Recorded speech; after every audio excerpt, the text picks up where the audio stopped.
thrower, and it's another penalty.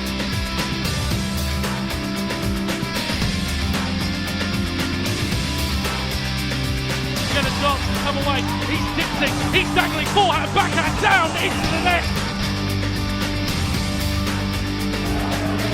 Graham with the drive.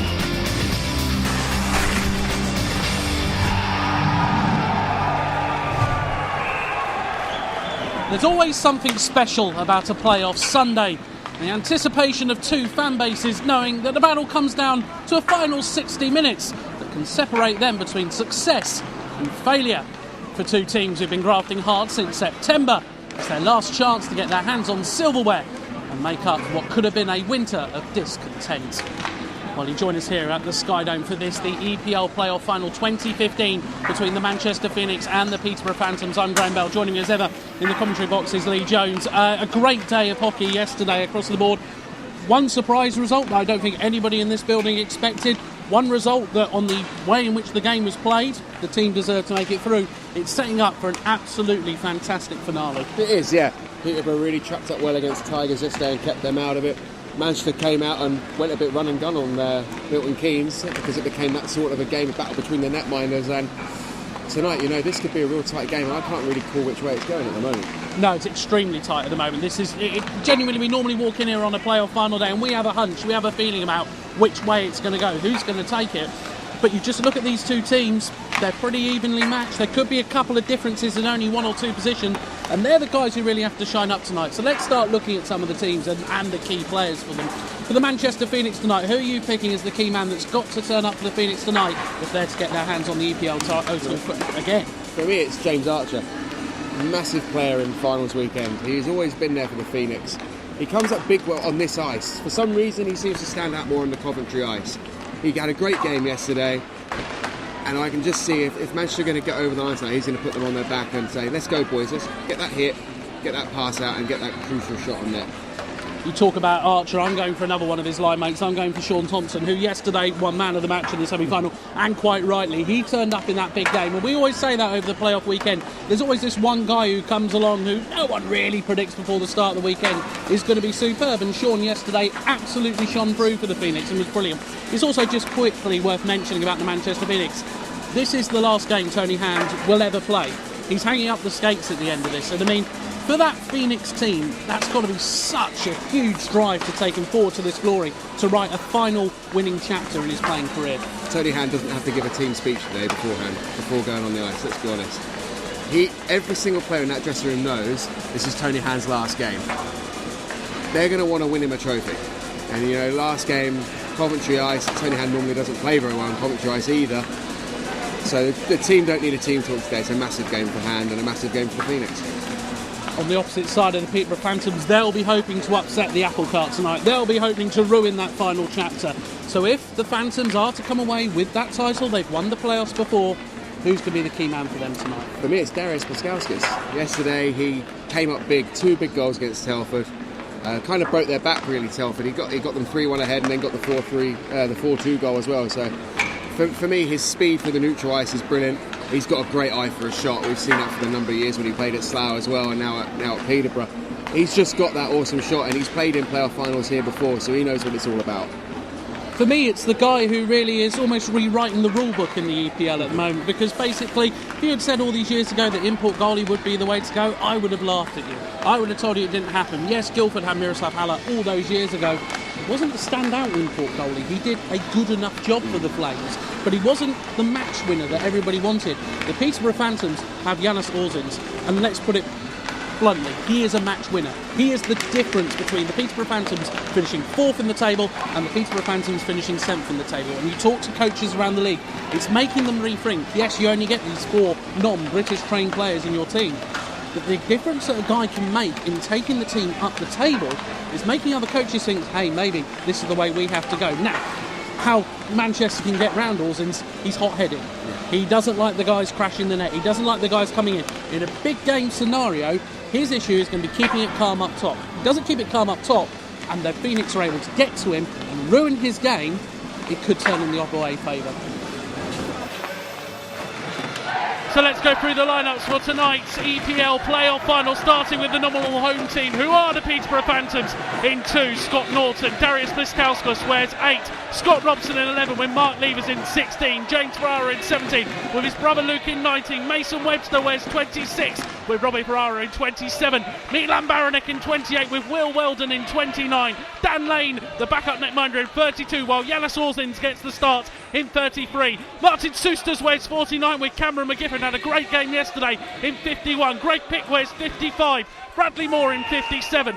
Jason Buckman wears 61. Edgar Bedford is 71. 74 and player coach Slava Kulikov, and 91 Donatas Kumalauskas. Tonight for the Manchester Phoenix. In 2, James Archer. Tony Hand, his final game of his playing career, in 9. Bobby Chamberlain wears 10, with James Neal in 12. Ben Wood in 15. 20 is Adam Walker, also the final game of his playing career. 29, Joe Graham. Stephen Foden in 31, with Declan Ryan in 35. Foden getting the start in net. 38 is Johan Berlin. Yaron Dickinson wears 61. Jacob Corson-Aaron in 62 is 66. Robin Kovar. Sean Thompson, the man of the match for the Phoenix yesterday, in 73. Frankisek Bakaric in 83. He's a big name. Jack Watkins, 93. That rides out the Phoenix. Your referee for this, the big game of the night, is Tim Pickett, with the 2 assistants helping him out as Korkas and Cook. Oh, time to catch my breath. It's getting ready to go here. Lee, quick prediction, which way are you going?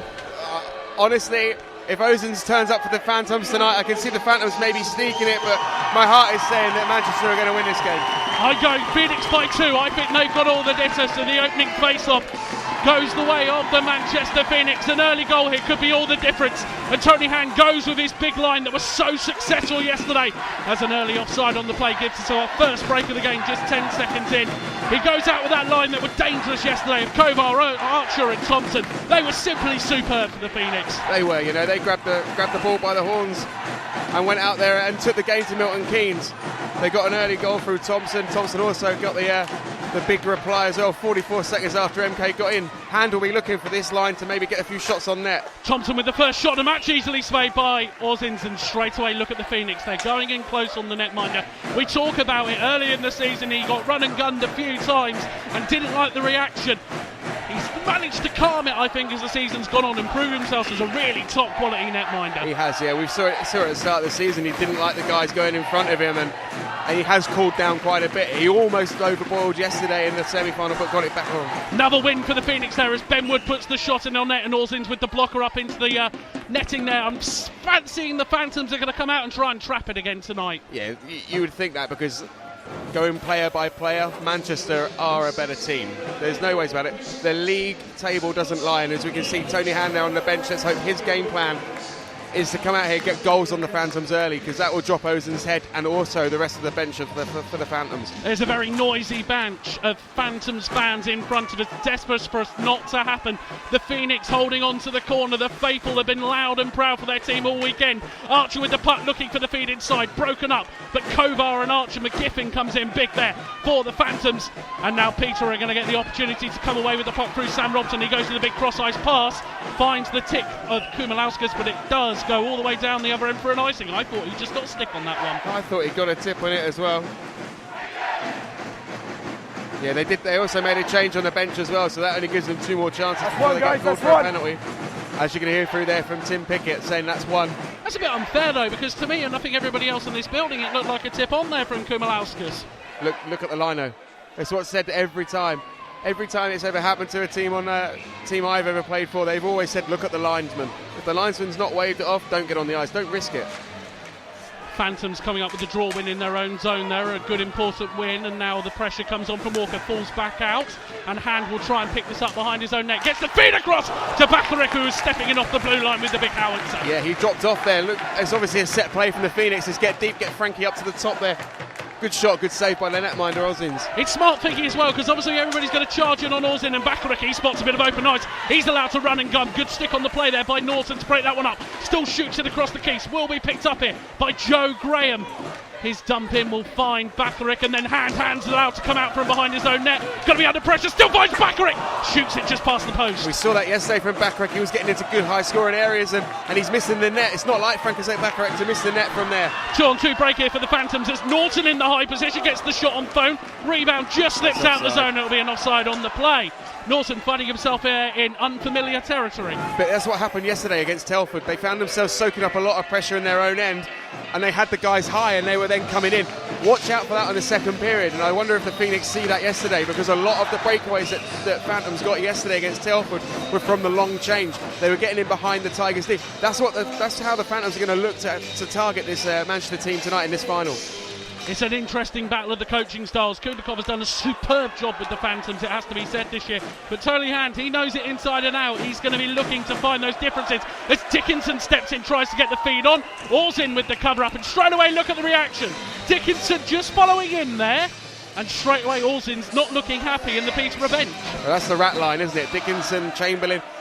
Interesting to see Watkins is up on that line. It was Heron yesterday that was on that line, and Watkins was actually playing on the D. So maybe it's something. Maybe Jacob Heron's maybe carrying a little injury that we maybe don't know about. But hey, it's the playoffs. Get out there for your team. It's like there. That's the first time I've seen this weekend the Phantoms throw an aimless pass up there in their own zone, and it was picked off there by Chamberlain. Probably a good job it wasn't picked off by the Manchester guy. Phoenix with the draw win again. Wood with the shot again, broken up in front for the Phantoms, and it'll be their opportunity to make the break. Forward they come with the dump in by Baronic, trying to find a bit of support from Beveris, and does so. Mark Levers, hey, we haven't talked about him yet. There's a man with plenty of playoff experience for the Nottingham Panthers. Dearly love to do it with the Peterborough Phantoms as well. Beveris now with the win away. He'll get a chance to step in. Baronic with the shot. Big save by Foe. Rebound still there. And it's gone in off the back of Stephen Foe. And the Peterborough Phantoms, 2 minutes and 13 into this one. It was a great set-up play in the end. Beveris getting the feed into Baronic. The shot came back. And Foe just wasn't able to react to the rebound. So the Peterborough Phantoms take a 1-goal lead. And Baronic was in a great position as well for the first shot. It was a massive save by Phone. He probably had a lot more net to aim at than he did the second time round. He throws it in off the back of Phone's legs. 1-0 to the Phantoms, 2 minutes 13 into the game. That's the sort of start that the Phantoms would want. That's going to settle them down. Not only that, this big group of fans that we've got in front of us now, that's going to settle them down a lot as well. Plus, for the first time this weekend, the Manchester Phoenix have gone behind in a game. How important is that? They played 60 minutes of hockey yesterday, pretty much in control all of it all game long, in the lead on the scoreboard for the majority of it. They've got to regroup, and Kovar nearly with the opportunity as Thompson throws one across the net. Expect the Phantoms to sit further and further back now as Weldon knocks the puck on for Ferrara to chase. I'm going to have to start calling names on that. James Ferrara with the chase in, and he gets the win again. Trying to find that little bit of support as Graham and Thompson go into the baton, but it's Graham who will come away with the puck. And the Phantoms, that was a poor play out, nearly came off for Kovar on the rebound, just didn't. And Phone has to regroup behind his net, and the Phoenix can set up their breakaway. Does so. Thompson only able to tip it on though, with Greg Pitt finishing the body there. Watch out for him.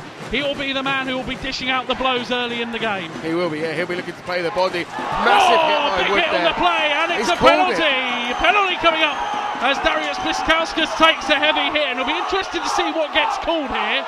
The Phantoms fans below are screaming for the man to go into the bin. He will do. They'll try and use the man advantage though, as Luke Ferrara gets the tip on. Johan Berlinwood should win the battle there.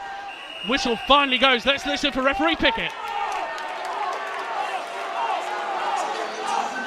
No, you came through with the elbow, you extended through. That's what caught him up high. There's no check to the head. I'm taking you 2 for elbow. Oh, definitely. It's done. Let's go. 2-minute elbow in there from Pickett, straight away making the call that it isn't a 10-minute check to the head penalty. Well, to be honest with you, it's good explanation by Pickett there as why he's called it. It wasn't a check to the head. I thought it was a little bit harsh actually to call it. I thought it was a great hit along the boards there. Man down, head down along the boards. You're always told to keep your head up in hockey. I thought it was a great hit by Benwood, but this is a key kill, I think, for the Phoenix at this stage. It is indeed. The Peterborough Phantoms going on the 2-minute power play, 3 minutes and 24 into this opening period. They've got one, they'd dearly love to get another as Berlin looks to clear the zone. He can't as Norton keeps it alive. Beveris with the puck under pressure from Neil, gets the feed off into Levers. 3 Phoenix men all chasing him, and somehow the puck still goes out. Good penalty kill in there from the Phoenix, managing to get around there. One thing we noticed there, from yesterday for Peterborough. They weren't too good on their power play to start with, and it finally started clicking at the end of the period. Mark Levers with the feed into Robson. Robson tries under a lot of pressure here. Berlin can only knock it on as Baronic picks it up. Baronic with the feed back to Norton, back in deep to the man on support. Phantoms looking to set up something. Baronic gets a very good feed in there to Bebris. Man at the back door if he can find him, and he does so. It was there to be seen. I'm surprised Cody Hand didn't pick that one up at the net. Scott Robson sneaking into the back door. He had all the time in the world. He had every second he wanted. Great feed from Bebris, and the Phantoms with a power play goal. 4 minutes and 5 into the game. Hey, they're in dreamland. They're 2-0 up. As you say, 4 minutes gone in the game, and we've got a 2-goal hockey lead already. Great play by the Phantoms. They worked the puck low, got it across. And something that Tony Hand has done all year is just switched off in his own end. Robson's at the back door, phone's hung out to dry. He shelves it. 2-0 already, 4 minutes into this game. That is so unlike Manchester Phoenix teams to leave that man there. He was there a good 5-10 seconds and just needed to get the pass to him. The pass was found, and the Phoenix, well, dare I say it, I said the Phoenix by 4 minutes ago. They've got a hell of a job to do to dig themselves back out of this one. They're going to get the chance though as Kovar comes forward. He's going to be under a bit of pressure. Going to have to do it all himself. Works the opportunity, but Orzings comes up with the save. It comes out again and challenges the puck, and as you say, Phoenix have got to get back in this game early, because the longer this game goes as a zip scoreline, Ozens is going to grow in net. They've got to put more rubber on him. But he's also one of those goalies as well that if you put needless shots on him, he grows in stature. You need to make him work for his saves. It's a good play there by Kovar. I didn't think he was going to create anything out of that. There were 4 Phantoms guys chasing him back. In the end, found that bit of spot, but the minute that he was there, Orzings came out and challenged. Great net minding. That's the best way to do it. Come out, challenge, narrow the angle. Big shot there from Baccarat from the point, and this is what you're talking about. Needless shot there. There wasn't a lot of traffic at the net. Ham was going in behind. Walker was out in the middle of nowhere. There was nothing really on there. It's straight down the gut. It's an easy save for a netminder to make if he can see it all the way. Well, some of us anyway. I wouldn't ever suggest that at all. Never at all. Those Phoenix fans looking on nervously. This has become a heck of a task for them to dig themselves out of trouble. They did it in the quarter-finals to turn over the Basingstoke Bison, having lost the home leg. Their fans will be hoping they can do the same. They keep the puck in there as Graham looks to find support from Walker in deep, finds Hand, but again it's just broken up. Walker trying to battle for it and find a way through, gets the feed back to Hand, who collects it. Robson straight on him though. Walker again looking for something, finds Hand, and it slips all the way out the zone. There's Ben Wood there coming off of his point. You should never come off your point when it's on your side.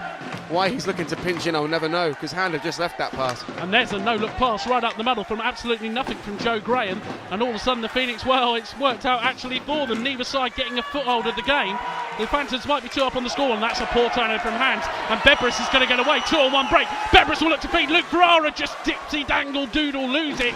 Still alive though as Baronic collects it. Ferrara again in the slot. Still the opportunities there for the Phantoms if they can work it. Bebris under a lot of pressure gets the feed back. Norton dumps it around trying to find something. Baccarat goes in on Baronic. Great play there, maybe an interference call. Nothing from Pickett, and Baccarat trying to escape by himself. Can only dump it in as he looks for the change. I tell you what, if the Phoenix are going to leave the Phantoms out in front of the net for any much longer, they're going to get a parking ticket. They are standing in that slot a good 5-10 seconds, and they're nowhere near. No one's coming near them. Kumalauskas coming forward now for the Phantoms. He's got James Ferrara in support, throws it across the net. Will come back to Weldon. He doesn't drive, gets it again. Foam with a very important blocker save there. Pressure still on for Chamberlain against Pick, and Watkins is able to pick it up and come away. Oh, just about with it as Corson Heron does take the shift now on that line. Dumps it around with ease past Jason Buckman. Now Heron going to have to try and work something out of the corner. Man goes down on the play. No call on the far side as Berlin forced to step in off the point to keep it alive, but he can't, and the Phantoms will come back the other way. Weldon takes the dump as they get the changes. This is one-way traffic at the moment.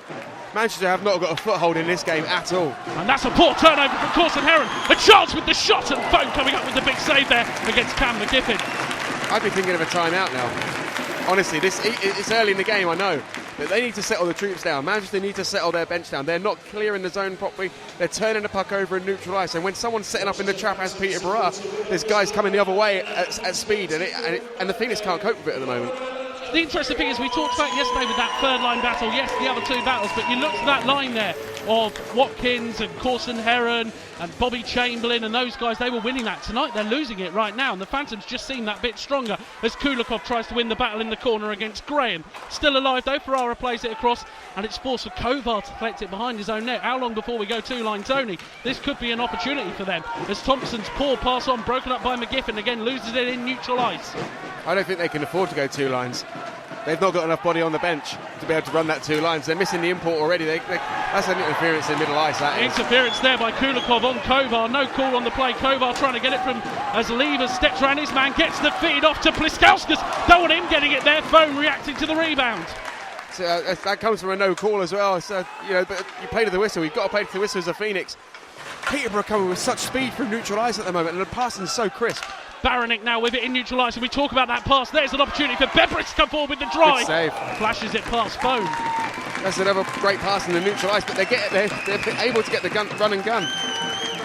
They're getting so much space and time in the neutral zone to pick their pass in. You compare it to yesterday's game with MK. They're trying those big cross-ice passes from their own zone, trying to get it out to the blue line. It's not quite like this. The Peterborough Phantoms are able to get to their own blue line and then find that big pass. Right, yeah, they are. I mean, yes, you look at yesterday as well for the Phoenix when they were dropping off to stop that outlet pass from MK. It's all, you can see that both sets of D are sitting back, but there's so much room in the neutral ice. Pick with it on the blue line as the Phantoms come up with a big win in their own zone. Berlin forced to try and get it out. Under pressure there is Walker. He does so. Hand skates into a little bit of open ice. He'll get round Buckman with ease. He'll try and find Bakaric in the slot. He can't. Hand very well held up there by Buckman actually. Superb bit of defence from him. And again a good dump forwards. And icing is the call on the play. It's whistles blown. It doesn't matter. Changed on ice, boys. That's two. That's 2 changes on icing. So the second warning, one more, and there'll be a Phantoms man in the box. And maybe that's what the Phoenix need right now. They need that goal just to change it up. No, they do, yeah. They've got to get something, because and if they don't get it quickly, you can see Peterborough getting another goal. They look threatening every time they gain the zone. Bit of worry on the bench there for the Phantoms. They're going to have to keep alert of this as the rest of the game goes on. 7 minutes and 44 into this first period here. It's early to have 2 icing infringements already. It's very early. I mean, that one was close, but it was just. You go back and watch the replays. It will just be as the Phantoms, again, they're making all the wins at the moment on the draws. They are, yeah. They're winning everything. They're first to pucks, they're second to pucks.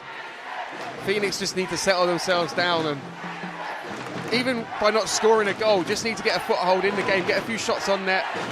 Bakaric drops it forward for Kovar, going with the run and gun approach here. Hand going for his big guys as Kovar comes in. Bakaric tries to jam it home and can't. Will still keep the puck in the zone, but then great play by Darius Pliskauskas to get that one out. And a poor turnover. Pliskauskas comes in on Phone, big save. Rebound still alive though. And the Phoenix eventually, well, I'm not going to say they get control of it, because Benwood looks absolutely static on D tonight. What are the Phoenix doing at the back? They're seriously... They've got to, I've said it so many times before, they've just got to settle themselves down. Yes, it's a 2-goal game, but don't go 3-zip down. Orzins collects behind his own net, but he's under absolutely no pressure, and the Phantoms are able to clear with ease. And having to regroup here are the Phoenix. They look at 6s and 7s in their own zone at the moment. It's very unlike the Manchester Phoenix in these big games, as Hand gets the pass out, find the on-rushing Neil. Neil will step in and shoot. Good save by Orzins. He hasn't. Tony Hand's changed the lines up. Hand's now out there with Archer and Thompson. Bakaric step back to the Kovar line. Forward now comes Mark Levers. He's going to get an opportunity to get shot, puts it past the post, but the support is there for the Phantoms as well, as Norton keeps it alive, finding Bebris. He looks for the wraparound, and here's an opportunity for Baronic to try and make himself in danger in deep. He's waiting and gunning, and look, the man at the net again as Mark Levers will go into battle with Tony Hand. Their Hand's trying to win that one. He doesn't want his playing career to end with defeat, as Archer will now try and stop the icing, but he can't. We're going up the other end with 9 and 27 gone in the first. And Kulikov, let's just say this, he's already forced Hand into a change. Already, this early in the hockey game, 2 goals up. Tony Hand has changed the lines up. I believe now Walker will be playing with Bakaric and Kovar, Thompson, Archer and Hand. Interesting way to go, put both your imports on one line. It worked yesterday at the start of the second period. Remember when they needed that goal to break the tie game, he went out with Kovar and Bakaric for a couple of shifts, and it worked. They got the goal, and maybe that's what he's hoping. Is again, yes, the loss of Cerny is huge for them. They're losing a big, sharp shooter, and maybe he just needs to put the import power together to make it work. Instead, it's Kumalauskas who comes forward for the Peterborough Phantoms, deflected on the play, and the Phantoms could get their head up and go the other way. Chamberlain tries to escape round his man, slight hold. No call on the play though, and the Phantoms once again will get the opportunity to come out, and look, their heads up straight away. They're trying to create something as Weldon tries to do it. Chamberlain may be able to feed it into Heron in behind, does so, takes it into the zone. Chance now for Bobby Chamberlain, puts it on net. Watkins in there on the follow-up in case Orzins gives up the rebound, but he doesn't. I'd have probably fallen on him then. I know, seriously, I probably would have done. I'm a goalie, I hate that, but a goalie like Ozins, you know he's got that short fuse. If you're Jack Watkins, why not fall on him? You're not going to take a penalty because you're right in front of him. Just make it look like you've lost your edge. Get under Ozins' skin, because he looks a cool customer at him, because he's not facing a lot of rubber, and the rubber that he is facing, he's dealing with. 10 minutes and 5 gone here in the first period. Not what the script anybody would have expected right now in this game, as Pliskauskas will take control in his own zone under pressure from Watkins. That third line needs to get grinding for the Phoenix as the man's put down on the ice. Little bit of a battle in there as they try and get the puck clear.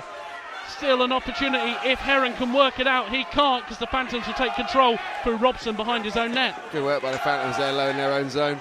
Bit of hacking and slashing to get it out. Chamberlain now with control for the Phoenix as both teams take the opportunity to change up their lines, and forward now comes Berlin, looks for the on-rushing pass, but it's broken up by Luke Ferrara, trying to find it into Bebris, can't, and then Chamberlain will regroup. This is a bit of scrappy play, bits of sticks and everything in there as Orzins will try and find support behind his own net, and that's a nice bit of play there. Cool play by Tom Norton, that experience of playing in the Elite League for the Panthers really showing as Bebris run and guns in. That's an offside on the play because Milan Baranek just stepped in too soon. As you say, Norton there has got the experience of playing in the big games, and Peterborough won't actually probably mind this getting a little bit bitty. You know, they won't mind that at all. They've got the lead on the game. It's the Phoenix that needs to get their game under control, and if the game gets bitty, that's seriously going to work into the Phantoms' cards. And yeah, here we go. Look, Hand straight away trying to change it up again. He's trying to find something. He's trying to find a line that makes it work. That third line at the moment is just getting run over. So he's trying to find something that works. His phone takes poor control of it behind his net. Luckily, Joe Graham's there under control. Rink Rat Levers trying to put him under pressure, but Walker and Hand will now come out of it for the Phoenix. But look, the outlets just aren't there at the moment. Hand's putting his head up, trying to find something, and he can't get anything. Instead, Baccarat gets the shot on. Walker coming across, but Orzin's able with the save. Still alive for the Phantoms, the Phoenix in their own zone. Walker getting the feed to Baccarat. Hand going to the net, back into Walker, back out to Joe Graham, and it goes over his stick. Passing for the Phoenix is just not there. Everything's in the skate. Baranek there going in on phone to keep him under pressure, and then takes his line change as the Phoenix regroup behind their own net. Could this be just a period horribilis, dare I say, for the Phoenix, and maybe when this 20 minutes done, they'll just get back in the dressing room and just regroup? They could well be, you know. Get the first period out of the way.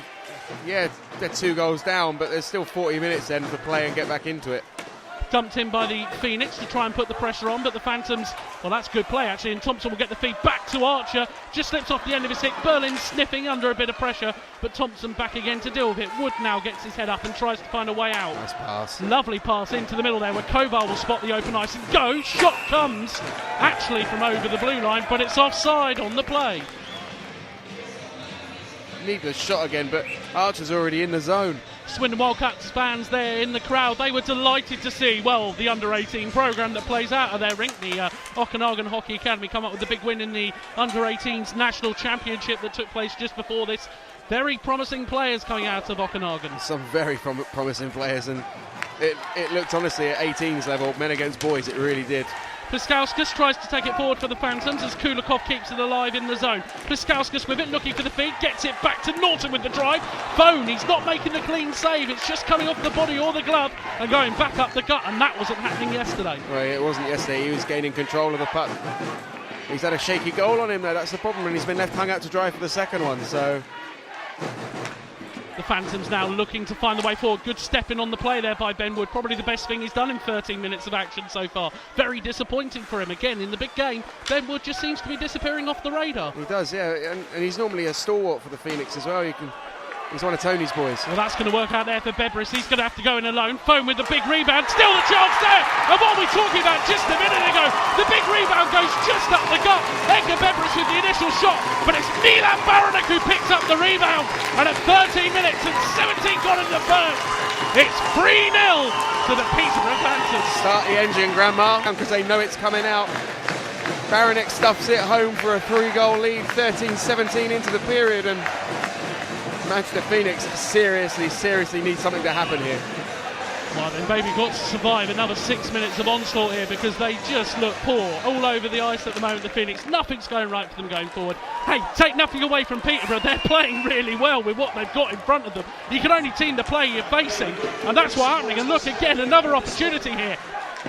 Kumalauskas keeps it alive there. He'll try and battle it around, find that bit of spot. But the Phoenix players are all being drawn to the puck. They're not staying with their man. No, they're not playing any sort of system in their own end. They are just puck following. It's like watching a junior defensive unit out there at the moment. And again, Kumalauskas, he wins his battle against Joe Graham. The man's going to get to the net. Kumalauskas with the shot, and he puts some power behind that one, but it goes past the post. And the Phoenix may now get the chance to come forward through Bakalik, but he can only dump it on, no icing on the play, allowing Walker to chase in on McGiffin. Good hit on the body there as well. Bakalik comes in slightly from behind, no call though, and forward come the Phantoms, and it's with ease they come. Pliskauskas with the layoff to Luke Ferrara, back to Slava Kulikov. He didn't get all of it, but he got enough. Yeah, he did just about got enough on it, and do you know what, an interesting thing is just going around in my head. If Phantoms score one more goal, would you be looking as Tony Hunt to maybe pull your netminder? He's got the opportunity. If there's any team in the league who've really got the opportunity to change their netminders up, it is the chance to change the ball. Luke Ferrara's got in behind though. He's going to come under pressure. Foden again, the big rebound. It's going to prove costly. Cuts back to Bebris. Foden with the glove save over the bar. Luke Ferrara still alive with it. No pressure coming. Picks it up, puts it on. Shot. Bebris kicks it wide. And Wood, he can't even clear the zone. Norton still alive it. Drive. Foden, the rebound's up the guts again.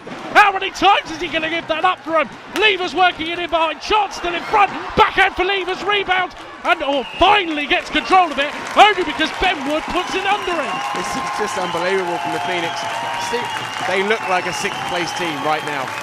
Okay, they look like that team. This looks like a 3v6 battle.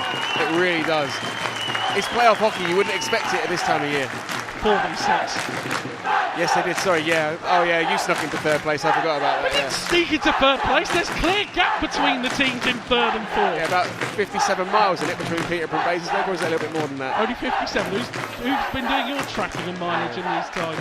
Is that what you tell the taco when you go on it? Yeah. Just do it. It was only 57 miles, mate. Phantoms again with the shot just past the post. This time the Phoenix are able to collect the rebound off the backboards. 5 minutes to go here in the first period that none of us expected, but Kovar looks hungry, drives it forward, and it's a poor shot. Shots in low percentage zones, and they're not on net either. It's going to be interesting to see the actual shots on goal at the end of this period. I thought Buckman was just going to step in on that play. He couldn't, and the Phoenix have to regroup in their own zone. A good pass out now, an opportunity for Kovar to get in behind. Can he dance? Gets held up, no call on the play. Kovar trying to go for the battle in there. And Graham's going to do well to keep it in the zone, but Weldon just able to stop that thing to the puck. Graham now back with it on the blue line. It's going to break up. Kulikov tries to get away. Penalty call on the play. Coming up, clear as day. The Phantoms will still want this though. McGiffin got Pliskauskas back door. Walker breaks that one up. But it's a penalty for hooking coming there for Pickett. It's a good call of a play. It's an easy call to make. It was a hook all day long. Otherwise, Kulikov was it? It's in on the races. Joe Graham there with the 2-minute hooking penalty, and hey, it's bad enough as it is for these Phoenix fans right now. The last time the Phantoms went on the power play, they scored. It could very well be happening again. Yeah, it could well be. You know, you don't want to give a 4th one up. You don't want to give a 4th goal up now. I suppose the only thing is, you give up that 4th goal, you've got no approach but to attack as this game goes on. Anyway, forward come the Phoenix. They get the win off the draw as Archer tries to work it around Norton. Some great movement there from Norton, keeping his feet moving constantly to stay up with it, and it allows the Phantoms to come away with the puck. It does, yeah. It's great defensive work there. And look at the outlet passes again from the Phantoms. And look at them. Oh, Baranek just stepping in offside as Wood comes in from behind, pretty needlessly. No real reaction. Baranek trying to get a response from the Phoenix bench, but doesn't get one. They don't need Phantoms don't need to get a reaction. The Phoenix are going to probably go out there. It's not the sort of hockey that they would play.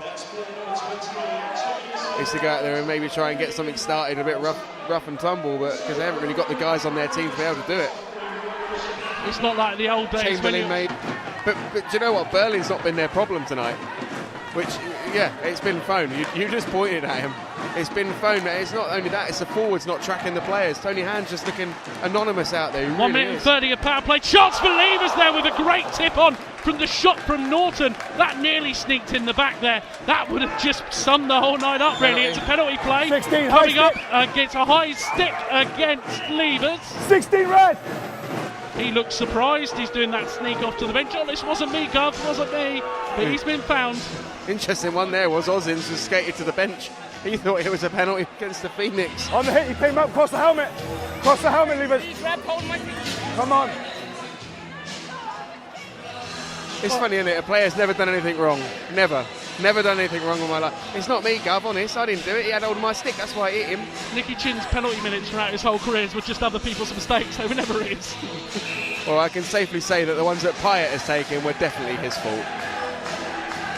Anyway, 16 and 33 got here in the first. We're on 4 on ice. It opens up the play. It opens up to the space. It's all about the guys with the quick skates now. It is now. And the Phoenix can try and use this and try and get a goal. Neil trying to create something with Kovar's shot from Bakaric is a poor one in the end. Having worked such a good opportunity with a minute of 4 on 4 to go, it doesn't come off, but Kovar steps out. Shot on Thompson at the net, rebound in front. Little bit of a battle. Yeah, interesting there as well. It dropped in front and Ozins didn't know where it was. Pickett's kind of helped him out there. You didn't go near it. No, pucks, yeah. We're done. Inside. It is interesting to hear what goes on the ice. It really is.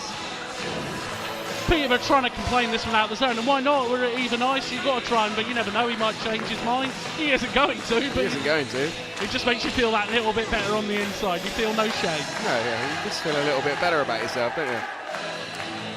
Last word, you know. Phoenix with the draw when Bakaric drives it past, it goes behind. Thompson's going to pick up the rebound, trying to wheel and deal, but James Hutchinson comes up big there.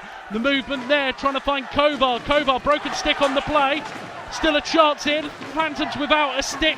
Ferrara picks one up from the bench. Neil trying to find Thompson. Back into Neil. Thompson gets turned over. Kovar, Bakaric's at the net if they can find the shot. Can't. The Phantoms break it up. Still alive for Bakaric with 33 seconds of 4 on 4 to go. Bakaric, he's got to wheel and deal it onto the forehand. Does so. Shoots past the post. It nearly got knocked in by a Phantoms man, if anything. And eventually it's James Hutchinson who clears it out the zone with 20 of 4 on 4 left. You don't want to be playing out. You don't want to be getting tips on your own netminder there, that's for sure.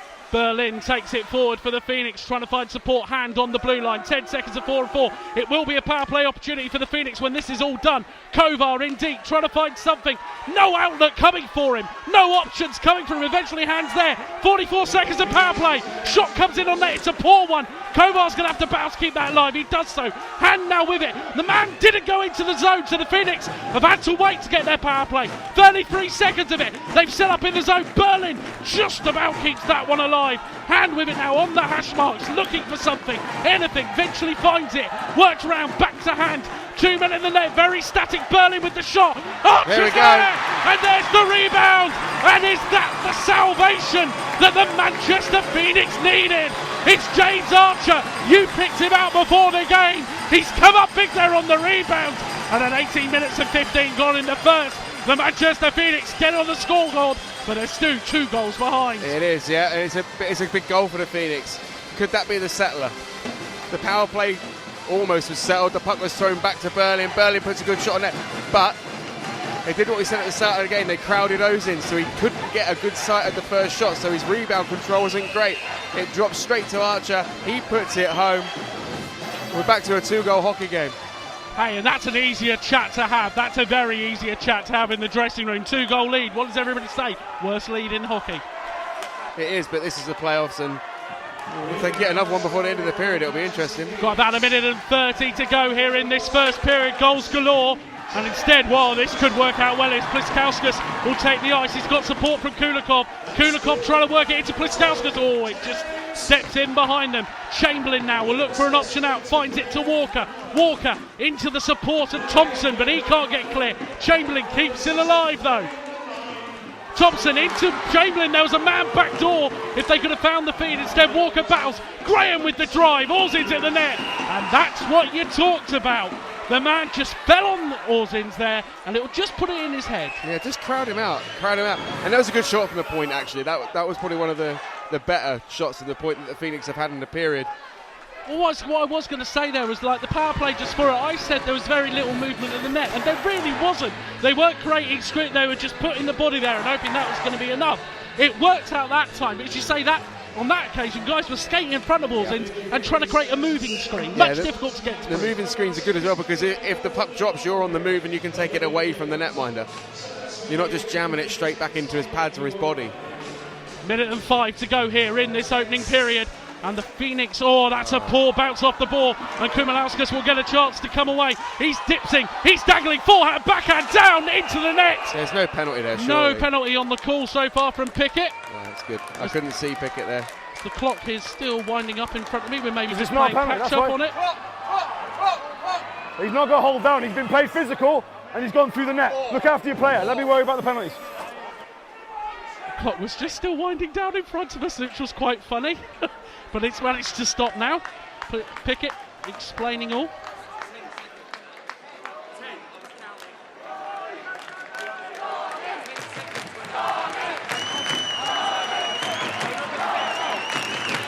Just making sure Kumalauskas is all right there as he takes a step off the ice.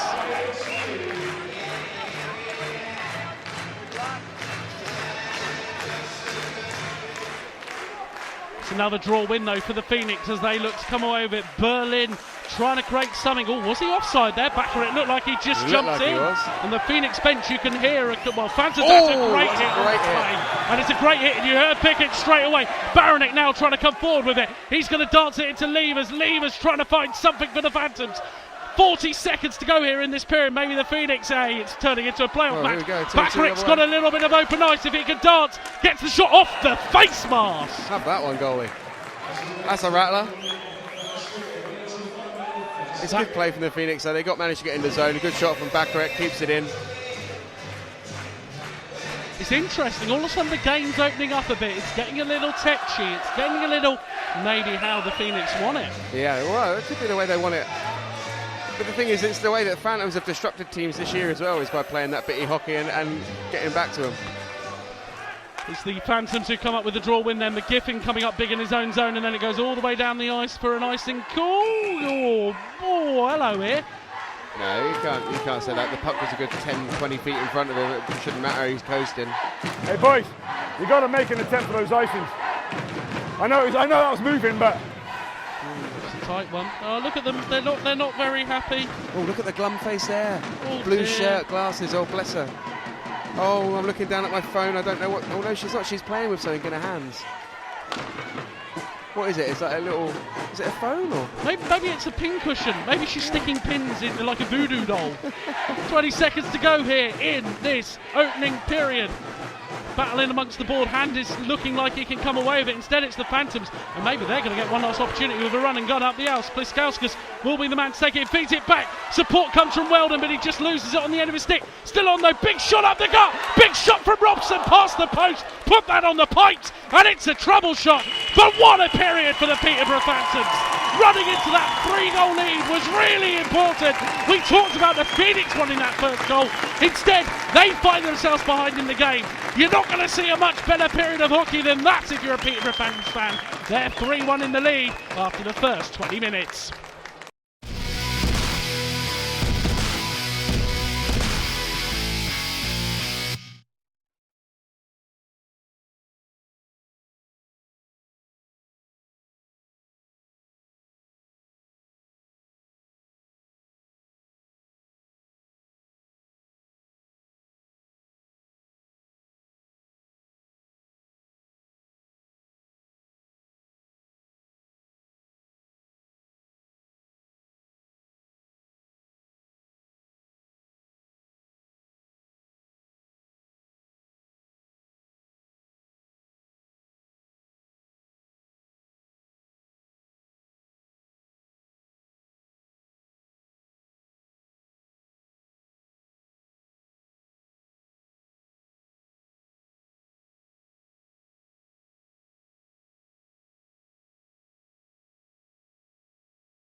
Gary Pickett raises his arm.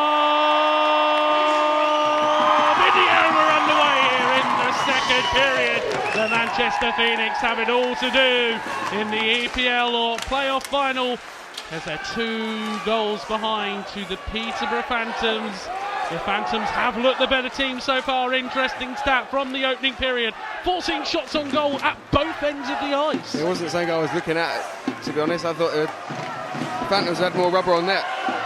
Berlin dumps it in, a Kovar offside, so he plays the puck. So we're going to go all the way up the other end. Bit of a needless one there from Kovar. I don't think he really had a choice. The way he turned, he was sort of into the player already. So it goes all the way down, and that'll give Peterborough the first chance to get some sustained pressure inside the zone at the start of the second period.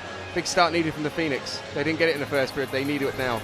Yeah, and all of a sudden you bring it back to a 1-goal game, and those Phantoms fans and players get that little bit more nervous. They don't want a second year of heartache in the playoff final. They'll be desperate not to have to go home miserable again, those Manchester fans. They will be. You know, they managed to win a cup last year. This year will be a trophy this season if they don't get this game back on their terms. Kumalauskas with the shot there, Phone throwing something at it but getting nothing on it, but it's fine because the Phoenix are going to dump it across ice, get out the zone.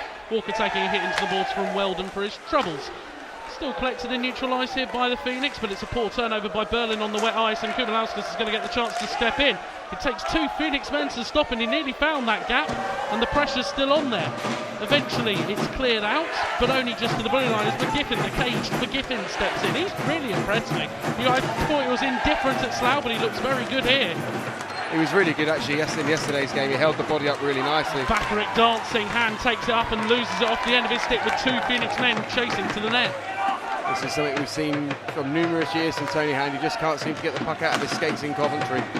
Chamberlain dumps it forward and going for a run, maybe a little bit of interference there, but Pick is under pressure in his own zone and Chamberlain follows in hard. That's what you can do against Pick sometimes. You follow in hard, he sometimes comes in with a reactionary and you can get a penalty, and another power play opportunity would be key there for the Phoenix. Coulson Heron trying to keep it alive, under a lot of pressure him and Chamberlain from Pliskauskas and co.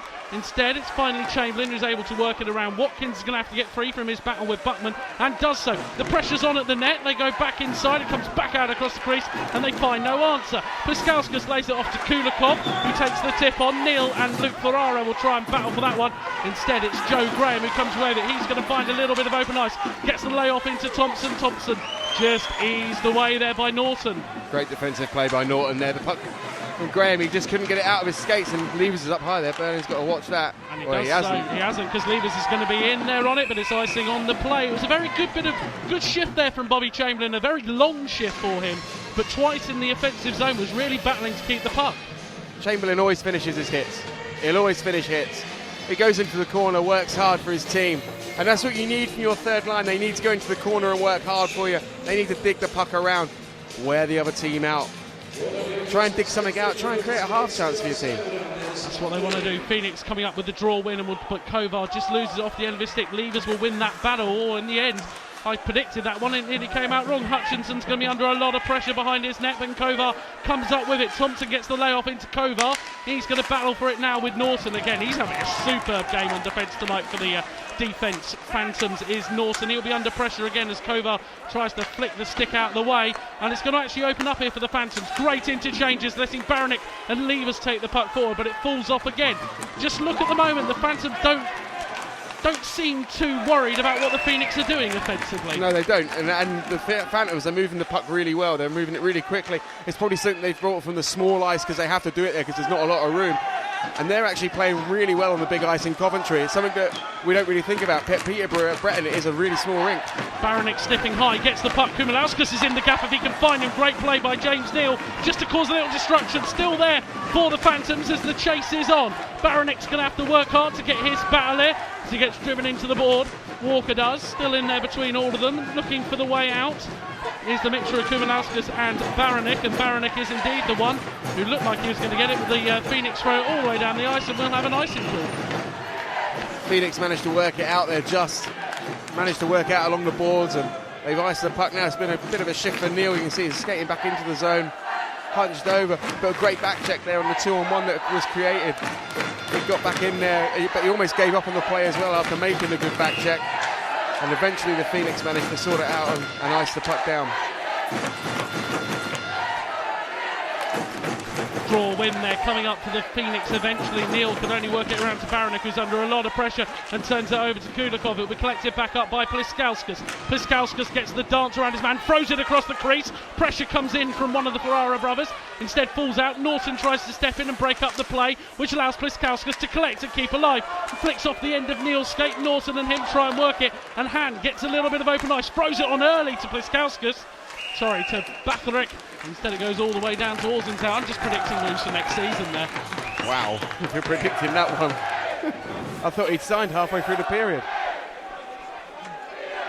But again there, Hand, it was a bit of a no-look rush pass. Like Bacharek, yes, he was moving forward, but he really had nothing on. He had two guys converging on him. It was going to take a minor miracle for him to get through and cause the goal. It was, yeah, and Hand had a bit of open ice as well that he could have possibly skated into, but obviously with Bacharek's speed through the neutral zone, you don't want to get caught offside, so you try and pick that pass out, but it's a big play for Bacharek to try and make. Buckman dumping it all the way down the ice, forcing Phone to just tap it down, and the Phoenix will regroup behind their own net through Berlin. Berlin looking to try and find an option, and all he can find is the tip of Walker. Bacharek very upset with his teammate there as the puck goes all the way, well, kind of down the ice. Beveris making him work for it. Berlin still got a battle for it. And eventually Wood comes away with it, and again it's a poor pass, and it's going to set up the opportunity here. Baranek with the opportunity, tries to lay it across to Beveris, broken up by the back-checking Tony Hand. It was probably a poor play there. He should have shot us offside. I would have taken the shot there being in that position, because you can then look for the rebound off the padded Phone. Should have been something that he looked at, but the back check from Hand is the first time he's managed to get back on the back check. Maybe the game's slowing down just to help Tony at the moment, where it's a little bit biddy at the moment. The Phantoms aren't quite as free-flowing as they were earlier in the game. Where there's that just moments of hesitation, it's maybe helping him out. It could be, but he's not been able to find the tape all weekend, has he? Looking back at both games, he hasn't been able to find the tape. Phantoms coming up with the winners. Pitt goes into a battle against Watkins. This third line battle here, I mean, it says it all to me that they're able to put out such a strong third line. The Phantoms up against it. Watkins with the shot broken up in front by Buckman. Kumilauskas trying to get it out. Watkins having to battle for it, and it's played on and around as Corson Heron looks to collect. Gets driven in, and the Phoenix looking to win this one out. It's a one-man battle down in there. Chamberlain eventually gets the puck clear, dumps it in around the back for Corson Heron or Watkins to collect. There's no options for Corson Heron though. He's having to skate under a bit of pressure from Pitt. Gets the layoff into Watkins. He can't do anything with that, and Pitt will be able to try and clear it around the boards. Only finds Neil though, who dumps it back in, and Pitt will get another opportunity to clear under pressure from Chamberlain. And the pair of them collide into the board, takes the deflection out, and the face-off will be in the zone. That was a little bit of poor work from the third line there. They managed to get the puck in deep. It falls off the end of Watkins' stick. So all that pressure that they've created by managing to cycle the puck round is then just released from the Phantoms. They really can't get a foothold in this game, the Phoenix. They've not had any control in play inside the Phantom zone. Pucky just making his way up in front of us there. There will be a smile on his face that Tony Ham would love to rub off at the end of this game. And again, all about the draws at the moment. Like Sean Thompson was superb yesterday. He's not done too much so far for the Phoenix today. He's been pretty anonymous so far. Still kept alive in there by Woods. Woods not able to work out, and the Phantoms go across ice. This could work out for Pliskauskas against Berlin. No call on the play though, completely correct call, and Kovar will get the chance to put the heads up. Archer now, 3-on-3 break. Archer steps in over the blue line. He's going to have to try and wheel and deal. Works in behind the net. Oh, the man was in the slot there, but maybe it was not the right option. I don't think it was. He'd almost not created the angle and then uncreated it for himself by getting closer to the net, and the jam play didn't work. Berlin with a bit of open ice. 6 minutes gone in the first period as he dumps in. Half the Phoenix looks to take the changes. Kovar goes in for the chase on Beveris, and maybe an opportunity as a poor clear allows Thompson to lay it back. But Ben Wood can only keep it alive. Tries to lay it off to Baranek. Graham's going to be under a bit of pressure in his own end. Bacharek gets it, dumps it around the board, but look, no Phoenix man there. So the Phantoms are going to get the easy out. Levers tries to feed it in to Beveris. Beveris will drop it back. No, he doesn't. Oh, just loses off the end of his own stick. Beveris is probably one of the fresher players as well, having been tossed last night.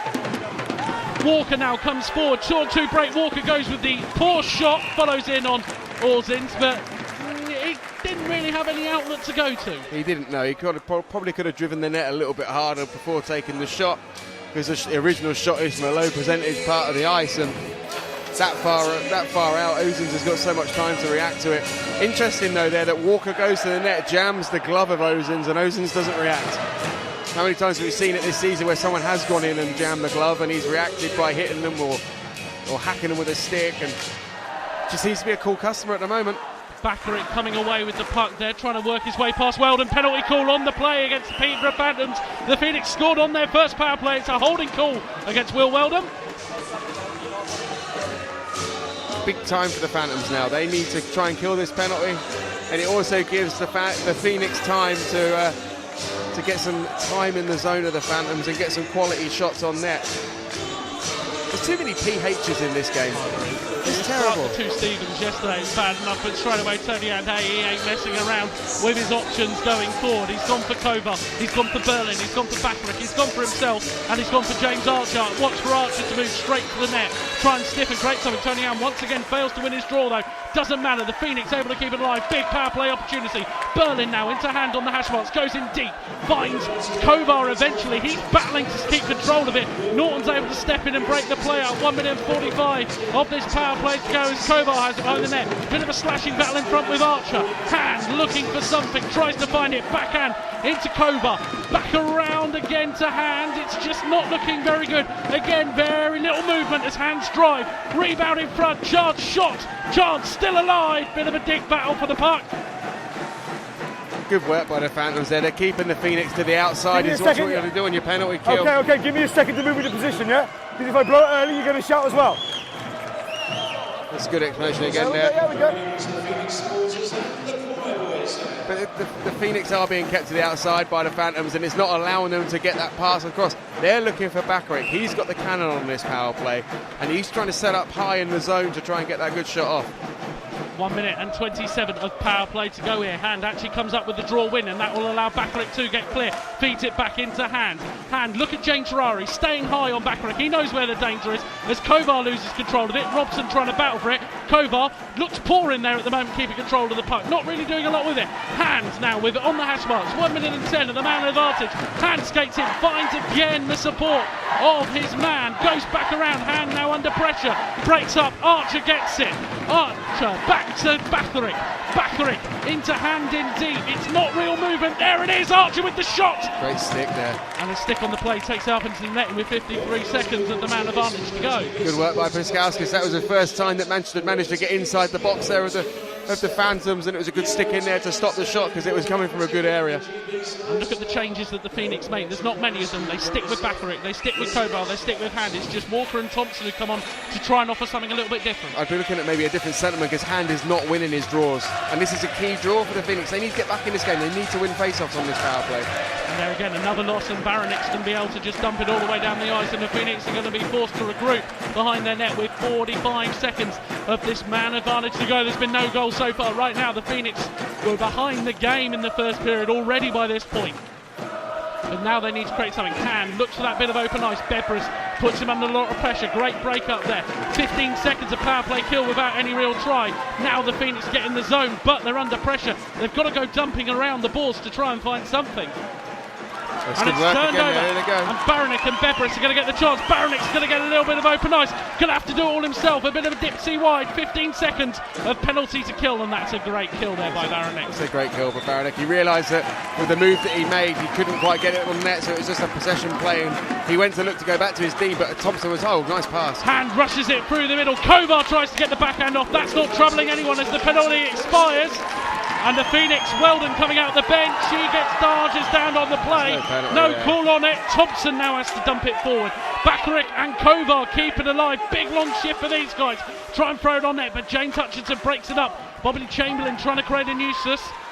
Kumalauskas will now come away with it. Big hit into the boards there. And again, penalty called against the Peterborough Phantoms. I think it's for a high stick. They look like from the hit. After the hit, 91 high stick. Yeah, Kumalauskas' stick came up and hit him in the face, I think. You got him in the face with the stick lift. Okay, it was a stick lift. I thought he got in for a hit and it had rode up, but he definitely did catch the guy in the face down by the bench there.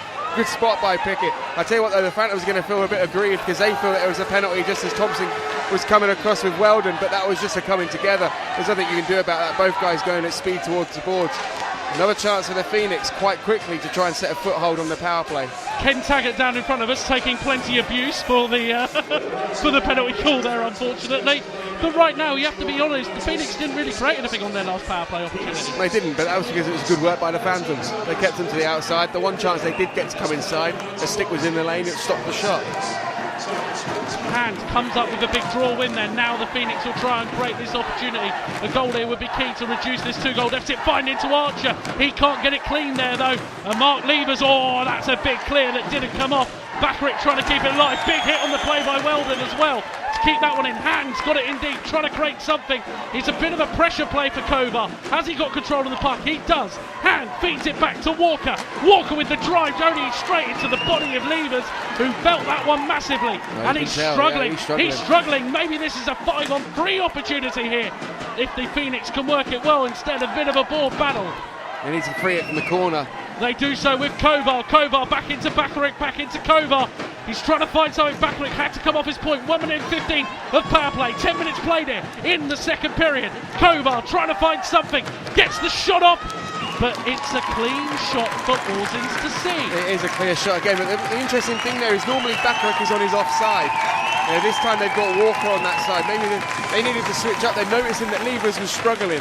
I just said try to get Walker and maybe get Backerick back over to this side to try and set up the shot, because there's no way Levers was going to get out to block him. It's good penalty killing for the Phantoms. They looked a little bit panicked, but they managed to sort themselves out. Especially when Levers goes down. I mean, you hope he's all right and recovers. He's been a big part of this game so far. They've been so dangerous, that Beveris and Levers combination. Still another puck win for the Phoenix with 1 minute and 5 of power play to go. It's kind of dipped on, nothing really there. Archer's having to big and battle for it. Eventually gets there. Hutchinson will try and get the clear. Van's on it. Hand's able to pick up. Norton, great stick on the play. Just breaks it up once, breaks it up twice. Walker into Hand at the hash marks. Hand fires it across, and you just need a tip on there as it goes all the way out the zone with 44 seconds of power play remaining. That's what happens there. Backerick's on his normal wing, not his offside. If Walker's in there, it's just an easy tap in. That's offside. And Tony Hand just skated in early there from Archer. A little bit of miscommunication. They're electing the pension a little bit early there. He's trying to pinch in the line. You're right there. All of a sudden, Backerick just stepped in on the right side, and it was just, it's one of those ones that they'll look back on that and be begging that he gets something on it. Yeah, it's a harder shot for a guy though, because it's on his backhand, whereas if it's on the forehand, it's easier to jam at.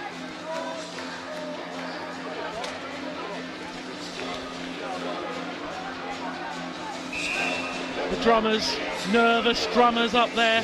The Sons of the Storm t-shirt that have been extremely popular with the Manchester Phoenix this year. They're smiling a little bit up there. There's a few smiles on their faces, but behind those smiles will be the nerves and the worry about what's to come in front of them. 35 seconds of power play opportunity. Backerick nearly losing control of it. Instead, Neal's able to work it on. Dumps it around the backside to try and find the onrushing Kovar. McGiffin, superb, drives Backerick into the door, gets the big win. Look for the pass out to James Ferrara. Instead, he goes all the way around the boards. Bone will have to collect with 20 seconds of power play left.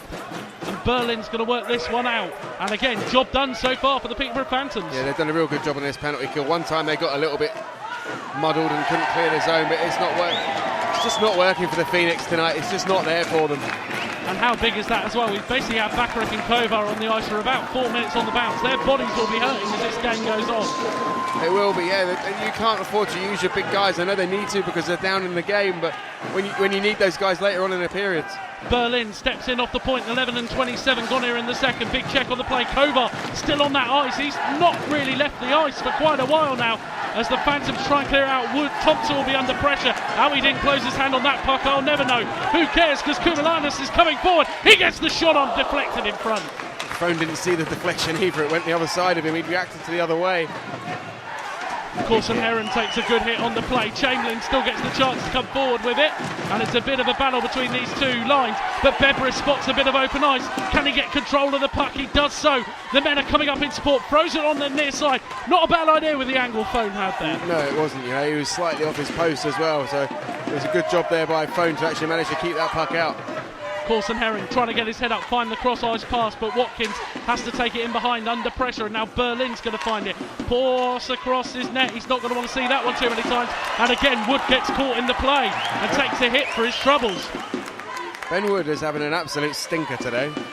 He's not clearing his lines. He's not managing to get hold of the puck properly. And story of this Phoenix season, I think. Puck eventually comes out, that may fall in. Instead it's Jack Watkins who's able to try and work it out, and all Corson Heron can do is turn around, slash it down the ice with 12 and 45 played here in the second. A little shake of the head there from Tony Hand on the bench that Corson Heron has iced the puck, but when you're in that sort of situation you just want to get the puck out. Phoenix collapsing against the boards, and the Phantoms have drawn them right into the game that they want to play here. Well, those Phantom fans below us are definitely happy right now, there's no doubt about that. Their side 2 goals to the good, having killed 2 very important power plays for the Manchester Phoenix, and right now you'd still say they're the team who this game belongs to. Corson Heron steps in behind, trying to find something, finds the on-rushing Chamberlain. He tries to jam the shot on net, but that's not going to trouble Ozins. It isn't. It took a tip in front as well. It just shows how straight the shot was at Ozins, because the tip still went straight into his gut. Good work by Heron though. He managed to break the zone, drop past leg Chamberlain up behind, and the shot coming in, but it just doesn't cause any problems to the Phantoms either. Being told by a lot of Phoenix fans, Bobby Chamberlain is a man to watch out for. He's a very dangerous player. He's the guy that they love up there for some reason. I've not seen it myself, I'm going to be honest. No, I haven't. A bit of Marmite, I'd say there. Maybe he is the bright spot that people are saying he is. 7 minutes to play in the second period. You have to say the Phoenix need to get a goal sooner rather than later. Hand with the puck. If anybody could set it up, James Neal trying to rush in. The pass a little late. Neal takes a stick to the face. No call on it. Not picked up by referee Pickett, but certainly picked up by me. Bakaric, he dances. He gets the shot off, fires it. There's a lot of traffic there, but you've got to put it on the net. He has, and Bakaric hasn't hit the net tonight. Oh dear, Joe Graham, this is going to work out for Weldon. Weldon's going to get a chance to dance around Neal. Oh, great play in the end by James Neal to keep that alive. Yeah, good play by Neal in his own end there. Bakaric is offside again. Why are they're delaying on the blue line? They're making that extra move, and it kind of hangs the winger coming in out to dry. I guess normally they use the Bakaric flying in there at speed, so you're kind of trying to keep up with him. Well, maybe this is the issue. Maybe there's that little bit of indecision at the moment. Do I run on? Do I run and gun it for you, boss, or do I hold back? Well, it's just... I don't think they quite know what to do at the moment, the Phoenix. Berlin dumps it in, but all it finds is Pick Archer, and that's a big hit on the play there by Kovar, trying to keep it alive. Pick will now go head hunting to try and keep it. Thompson gets the feed. Good shot there by Kovar. That's better. They got the puck inside there. Good shot by Kovar, good save. Well and played, that's Thompson. That's the Sean Thompson of yesterday. He's going to get an opportunity to come in. Tries to dance, getting close, trying to run it on. There you go. Pickett straight away blowing the whistle, and there's all sorts going on. Thompson took one there. I don't know who it was from. It's from one of the Phantoms D-man. That Thompson proper did take one there in the face. I don't think it was Ozins the goalie, but he took one in the face there because he went straight down. Straight away feeling it as well, and making everybody aware that he did feel that one. Is maybe Ozins, you know, this idea of him, well, it's not an idea, it's not even a theory, it's completely true. But is it in their heads too much here, the Phoenix? Are they feeling the need to go in on it and gun in, rather than maybe coming out into the slot, maybe letting a few go from there? Yeah, it could be, because Thompson looked to walk in there. He had time to shoot from where he was, and he looked for the jam play on Ozins, and then the scrum ensued. So, yeah, maybe it could be playing on the minds there. Norton trying to get that one clear. It just comes off Kovar in the wrong direction, and the Phantoms, they just look a bit more fresh leg going forward than the Phoenix. Breaks up, neutralised, chance here for Luke Ferrara to step on. He gets the drop back into Darius Bliskauskas. Bliskauskas broken up well there by the Phoenix. Great break up by the Phoenix there. But I tell you something, they are missing Cerny and Boothroyd. They really are missing them. Oh, definitely Boothroyd by far. Sure. I mean Cerny at the other end. Right now, oh, maybe that's a hook on the play, and it's called. And straight away, referee Pickett making himself popular with the Phantoms fans below me again. They feel it's all going across them, but straight away you called it. No, I thought it was the level 1 EIHA official as appointed by Ken Taggart this morning. Merci beaucoup. He's responsible, he's taking him, he's spun him. He's got foot position on him and he's spun him. He takes him off the play, it's a penalty. Thank you, Mr. Pickett. I don't need to explain what I was going to explain there. He's completely right. It's in front of the bench, it's in front of him, and it's an easy call to make. I tell you what, though, that is a 3-1 call. It's a call that you get when you're leading. Oh, yeah. Oh, goodness me. Maury Hansen, if he was here, he'd be nodding his head massively at that one, putting his hand in the air. Very happy with it. 14 and 33 then, gone in the second period. The Phoenix with their third power play of the period. And Tony Ham with his God knows how many loss of the period at the same time. Phantoms, though, can't get it out, and Walker will take it in deep. That's the first time I've seen the Phantoms fail to set up quickly on the power play there. It is, yeah, but it's... Chance then for Kovar. It came to his backhand. He didn't want it. Bakaric will now try and work something out. Finds a man on the far side. Goes into hand behind the net. They're almost going to picture perfect with 1 minute 37 of power play to go. Look at hand that box. stationary puck. Shot across there for Archer to try and get on it. Look at the box and the Phantoms there. The puck's behind the net. They've got 4 men lined right up within about 5 yards of each other. It's a great box that they're playing. Kovar into hand. 1 minute and 23 of power play. Hand with it. Trying to find something. It's very static still from the Phoenix. The man steps on. Kovar with it. Bakaric with the drive. Doesn't get it cleanly. Snaps his stick in the process. Phantom's man goes down behind the play. Mark Levers. Great to see him back out on the ice. Keeps it alive there as 1 minute and 5 of power play goes on. Hand into Kovar. Broken up in front there by the diving Will Weldon. Yeah, I tell you, if the Phantoms are playing for their lives out here, they want this trophy. Chance here for Archer. He sneaks in behind, but it goes for the pass. The net's on for you there, Archer. Get your head down, run and gun it. Or even just try and tip the puck between the legs of the defenseman. He had position on him. He had position. The guy was opened up, and he tried to pass it. 40 seconds of this power play left as Thompson tries to find something with Kovar. Kovar going to have to battle through 3 Phantoms players. He does well to get where he does, and then driven in well by Weldon. Bakaric now trying to find something for a bit of support. He's held up too by Hutchinson. The pair of them are going to try and battle out with hand at the net. Kovar gets it. 20 seconds of power play. Can they set up anything? Comes back out to the point to Thompson. Into Bakaric. Bakaric's not where they want him. Hand then loses control of it round there with 12 seconds of power play left. The Phantoms don't get out of the zone. Thompson feeds it across just off the end of Bakaric's stick, and it's another potential hand under pressure there trying to find Norton, and that's the penalty that comes to the end. Hand now with it. He's looking for something. No option on the point. He's going to have to do it himself. Finds Kovar. Oh, what a save! And what a great pad save by Orzins. And hey, the Phantoms are going to come out with it the other way. Beveridge will take it forward now. He comes in over the blue line. Trying to find a bit of support. Falls off the end. Still gets the shot.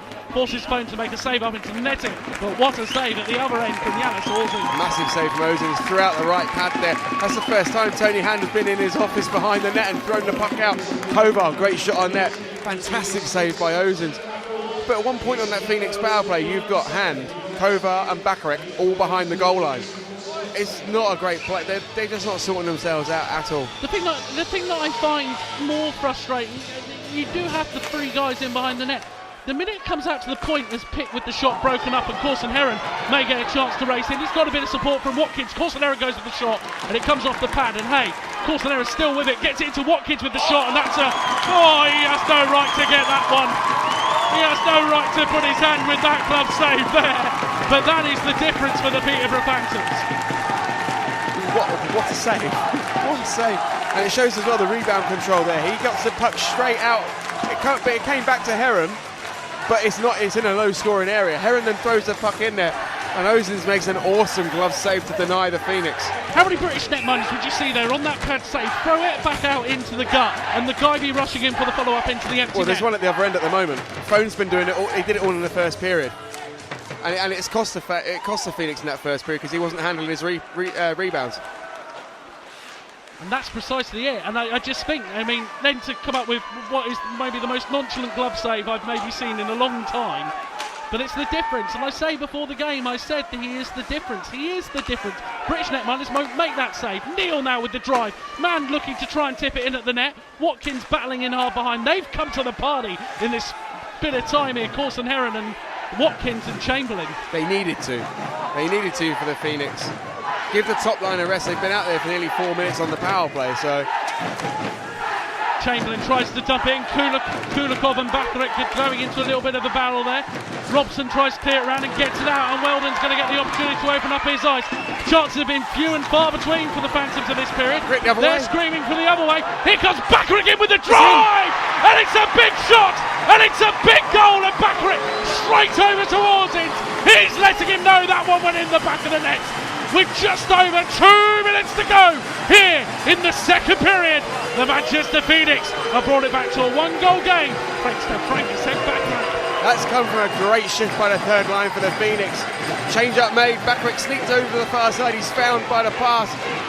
Interesting, I'd love to see the replay, because as Bakaric wound up then, it almost seemed like the puck stopped and went backwards, and it's blown by Ozins, and maybe a save he probably would have made we've got a one-goal hockey game, which is not what the Phantoms would have wanted at this time of the period. I just said before that the Phantoms haven't really created anything this period. It's completely true. They've done nothing really offensively. They've done a great job defensively. But all of a sudden it looked like they thought, hang on here, we've got a chance going forward here, boys. The play opens up, they leave Backrick high on the blue line, and he gets the chance to score. And no call on the play there maybe 5 minutes ago. That one would have been called. It's interesting because it was the same yesterday for them against the Tigers. They didn't really create anything in the third period. And then all of a sudden they got the breakaway with Plaskowskis, which now iced the game. Shot there on the turnaround, and howitzer from James Ferrara, the captain for the Phantoms. They need it to come. Minute and a half to play here. How much would the Phoenix love to get another goal here? It's a pass into the zone. Kovar will collect, tries to throw it on net. Maybe should have held it. Look, Kovar and Backerick back out. They're obviously hand sensing an opportunity here. Frankie's fired up. He puts the shot on. Good rebound straight into the hand. Maybe a chance for a breakaway here. Edgar Bebris. Hey, minute ago that falls on the tape and he goes through on net. He does, yeah. Still a chance here for Backerick.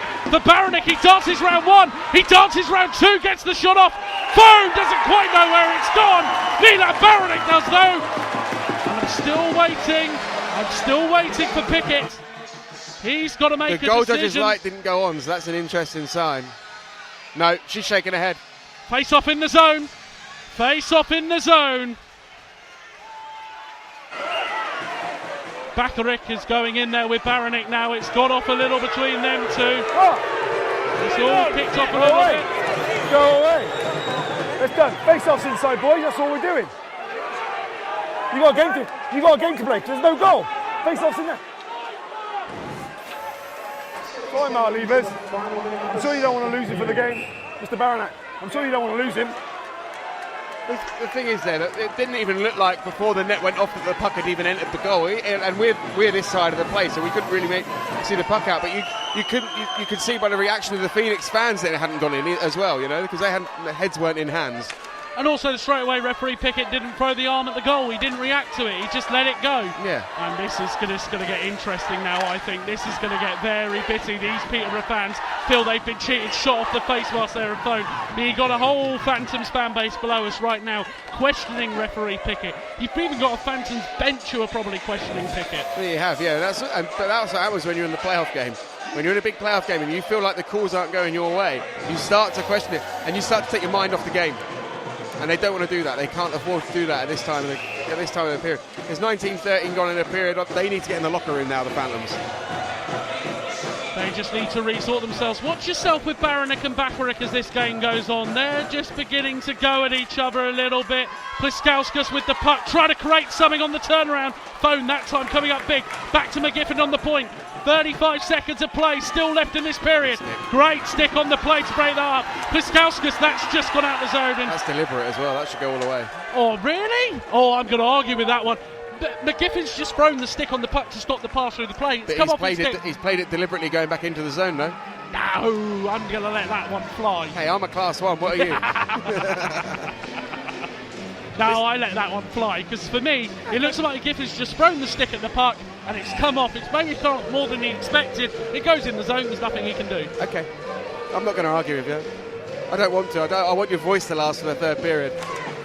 29 seconds left in this second period, just the one goal in it, and it's an important goal. My goodness me. Coventry bounce. That just sums up Stephen Phone's night so far. Tony Ham with the pass, trying to find a bit of something, dumped on net. Orzins trying to take control of that one, plays that around. Joe Graham rushes in with 10 seconds left to play.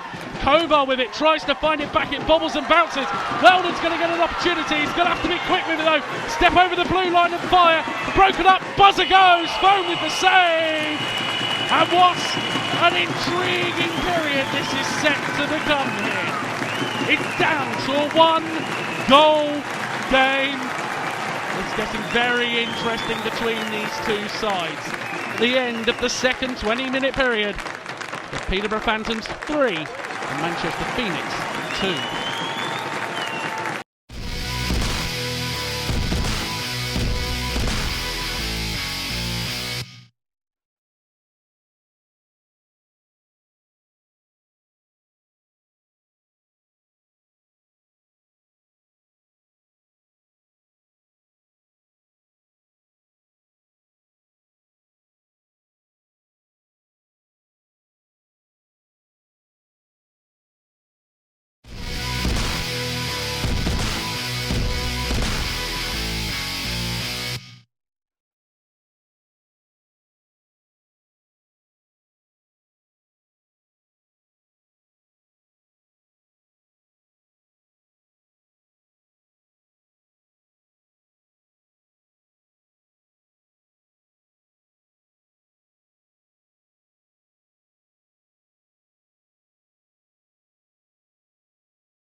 And referee Pickett raises his arm in the air, and we are underway in the third and final period of regulation here in the EPL playoff final. The Manchester Phoenix with it all still to do, 1 goal behind, 3-2. The Peterborough Phantoms lead. Shots on goal for that second period, there were 8 on the Phoenix, 13 on the Phantoms. Yannis Orzin's able to return away all but one of them, and that really could be the key stat as the game goes on. It could be, yeah. He had a key period there for the Phantoms. Kept them in the game. 2 massive saves he made in tight. As you say, from the 13 shots, 1 beats him. Bebris gets in behind his man. Wood looking static. Bebris with the shot and Phone. Good glove save there. Nothing coming out of it either. Yeah, so probably one of the first times it's gone in and stuck. They have been coming straight out of the glove there of Phone, and Phoenix need to come out and really take it to the Phantoms in this period and see what the Phantoms have got. Let's go out there and see what they've got. That would have been the chat from Tony Hand, I would have thought. Let's go and see what they've got. We're back to 1 goal. Keep your eyes on this out there as well. Bakaric certainly getting a bit of abuse from the Phantoms fans as he made his way back over to the bench. Just before the period, there was a little coming together of the two teams. Not the two teams, couple of players. Both going into each other as they skated onto the ice. Going to be interesting to keep your eyes on as Kumalauskas keeps it alive now for the Phantoms, trying to create something under pressure from Graham. Kumalauskas gets taken into the boards. Still a board battle, but he's able to get away with it. Oh, Weldon having to now pick it up against Hand. Weldon able to kick it just around. Hand, though, comes out on top, and Frankie Bakaric gets control of the puck. He spots a little bit of neutral ice. He's forced to try and dance around his man, and can't. Instead, drives hard into the board. Puck comes back out across the crease. No Phoenix man there to collect it, and instead it's Kumalauskas who will now get the chance to come forward. He dances around 1, dances around 2. But the puck escapes out off the zone, and that one hurt James Neal. Yeah, it did. Still a chance here. Pliskauskas could get in behind on Phone. Great stick just to break it up. Yeah, that looked like it hurt. He tried to get off the ice for a change, but obviously the rush was coming from Pliskauskas. And this looks more like it from the Phantoms. They were very quiet in that second period. Yes, there were penalties. Yes, there was time to kill. Yes, the Phantoms that really don't have it all to do. But they can't afford to just completely set back, as there's a chance for Bobby Chamberlain. Chamberlain tries to go backhand and find the onrushing Corson Heron. He can't though, but still the Phoenix are able to turn it into something going forward. Held up, great play there by Luke Ferrara, who gets the breakaway to his coach Slava Kulikov. Kulikov looking for that support. Wood tracking him all the way though, and Chamberlain, good work at both ends of the ice from him. Yeah, great speed to get back into the defensive zone there from Chamberlain, breaking up the play of the Phantoms. Watkins on his own blue line tries to tip it forward, but Baronic goes for the big shot, and that wasn't far away. Phone didn't see that one till late. He did not see that at all. He flashed the blocker at it as it went past the crossbar. Offside on the play against the Manchester Phoenix. It was Sean Thompson who just slipped in over the line first. Bit of a worry there for Phone that you're not seeing that one. He didn't. He put his glove straight up to the team head as if to say, I didn't see it, sorry. But they're the sort of plays that you see that end up nestling in the top corner of the net. And that's what you need when you're already a goal down in the playoffs. Backs to the wall. 2 minutes and 22 gone in this third period. Every second that clock ticks down, the pressure just increases on the Manchester Phoenix. It does, yeah. You know, you start gripping that stick a little bit tighter. Berlin lets it come out the zone there. Berlin tries to find Archer again. Archer does well to set that up and gets it across ice into the onrushing Thompson. He can only dump it on though, and the Phoenix was sort of on the retreat, so Kovar nowhere near it. Archer now tries to step in on Baronic and can't, as Mark Levers comes toward it. Good little drop off pass there to Bebris. Bebris tries to shoot through the traffic, can't. Baronic looking to pick up the pieces, but him and Bebris are unable to, as Kovar comes away for the Phoenix, gets the shot off. But Yannis Orzin's going to save those ones every day of the week. Yeah, he is. It's just a nothing shot again on net. It's probably a dump on net just to get a change in. The Phoenix, they're looking tired. You know, that second unit or top unit there as they've been playing in this game of Thompson, Archer and Kovar, they just look a little bit gassed going forward. And the thing is as well, Kovar normally plays on the edge, but because they're already that import down in Cerny, he can't afford to play his normal game. Bakaric in the battle there in the corner. No call from referee Pickett, letting the players let it themselves. Graham tries to keep the puck alive. There's a battle behind the play, and the man's gone down, and there's a little bit of argument about Bakaric. Number 11 is down. It's Scott Robson down on the floor. The helmet's off. We're going to be interested to see what goes on. Bakaric having a few words in there, and he throws the glove in the face of Weldon. No doubt below us about what the Phantoms fans want. Let's just make sure that Scott Robson is all right. Okay, this is what happens on the play. They battle the boards, okay? He grabs his stick, he grabs Bakrelik's stick, as Bakrelik tries to pull it away, he catches him. So I either give penalties both or I give penalties none. I'm choosing penalties none, I'm keeping players on the ice, okay? But if he doesn't grab the stick, he can't get damaged, trying the stick being pulled away from him. That's the play. Hey, listen. Do I take your player for holding the stick, which is the initial penalty? That's done. I know. But I'm not. That's a cheap penalty otherwise. Okay, we're done. Look after your player, okay? But that's the play, okay? He can't get injured if he doesn't grab the stick. Sam Robson able to get up and continue, and a good explanation there from referee Pickett. It is, yeah, and he's completely right. You know, that doesn't happen unless he lets go of his stick. The thing is, as well, it's like they're trying to say to Pickett there, well, he's got to be in control of his stick at all times, but you can't be in control of it if someone else is holding on to it. You know, you either call both of them for the penalties or you call none. There's a playoff final, call none. Phantoms fans take their seat. Again, they feel aggrieved. Again, they feel, dare I say it, cheated about what's going on the ice at the moment. But if they, as you say, we have the hindsight here. We're able to hear everything that goes on. All that matters now is the battle for the puck as the Phantoms get out all the way down the ice, and it'll be an icing on the play. Just imagine the next call, next penalty call, if it goes against the Phantoms. These fans down here are going to go crazy. They're going still crazy as it is. They're going to go nuts if the next penalty's against them. The funny thing is, well, we've got Ian Hayden sat in front of us, one of the referee chiefs. Someone's come round the door there and just given him an absolute mouthful, telling him to control his referees. Well, look, Pickett's given a great explanation there to us because we can hear it. Phantoms thought they'd come away with the puck. They don't. Hand tries to feed it in quickly. Can't. Neil can't either. And the Phoenix have to regroup in neutral ice. Joe Graham under pressure. That's not a pass James Neal wants every day of the week. Going backward with the guys getting towards him. And hey, I'm not going to have to tell you who's on the puck at that moment, because frankly, Bakrelik gets a load of abuse from the Phantoms fans below me. Carrara trying to work with his brother and dump it in. Neil and Luke go into the battle as Bakrelik gets his hand on the puck again. It's going to make it very easy to see who's on the puck all night long now for me. It is, and he thrives on that though. That makes him play a lot better when he's getting the abuse like that, Bakrelik. Bakrelik and Pliskauskas going. Good tip on there from Tony Hand. He tries to get a bit of open ice. Great stick by Luke Carrara on the play to step in. Pliskauskas, he loves a bit of open ice. He'll let fly. Phone not reacting to it as it blazes past the post. Now Bobby Chamberlain will try and come out of it the other way. Man, a lot of pressure on him from the Phantoms players.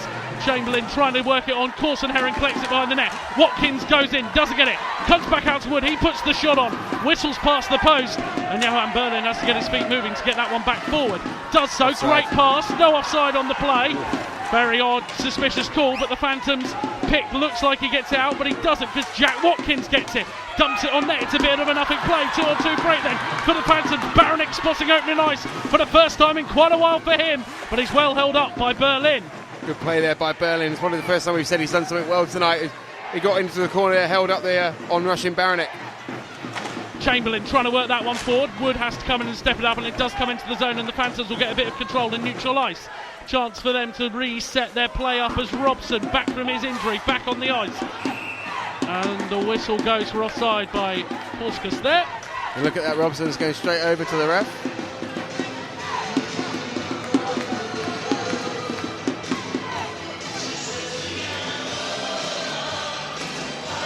It's the same as yesterday, I think he said. He's saying it's the same as yesterday.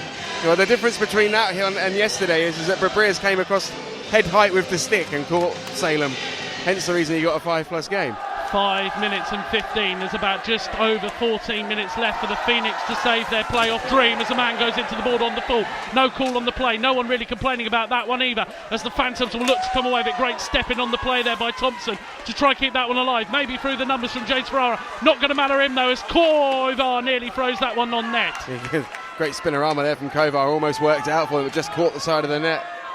Thompson now has to regroup with Graham in his own zone. Finds the neutral ice of Kovar, who has been very quiet today so far. I said that yesterday. He went and scored 2 goals. How much dearly would they love that for that to be the case again? Orzin tries to collect behind his own net. Now if the Phantoms get their head up, there's a chance to take a little bit of open ice as Kumalauskas tries to find it. Well broken up there by Archer on the back check. Yeah, great work from Archer again. He tends to always seem to just get his stick in that lane, Archer. He's a very sensible hockey player when it comes out.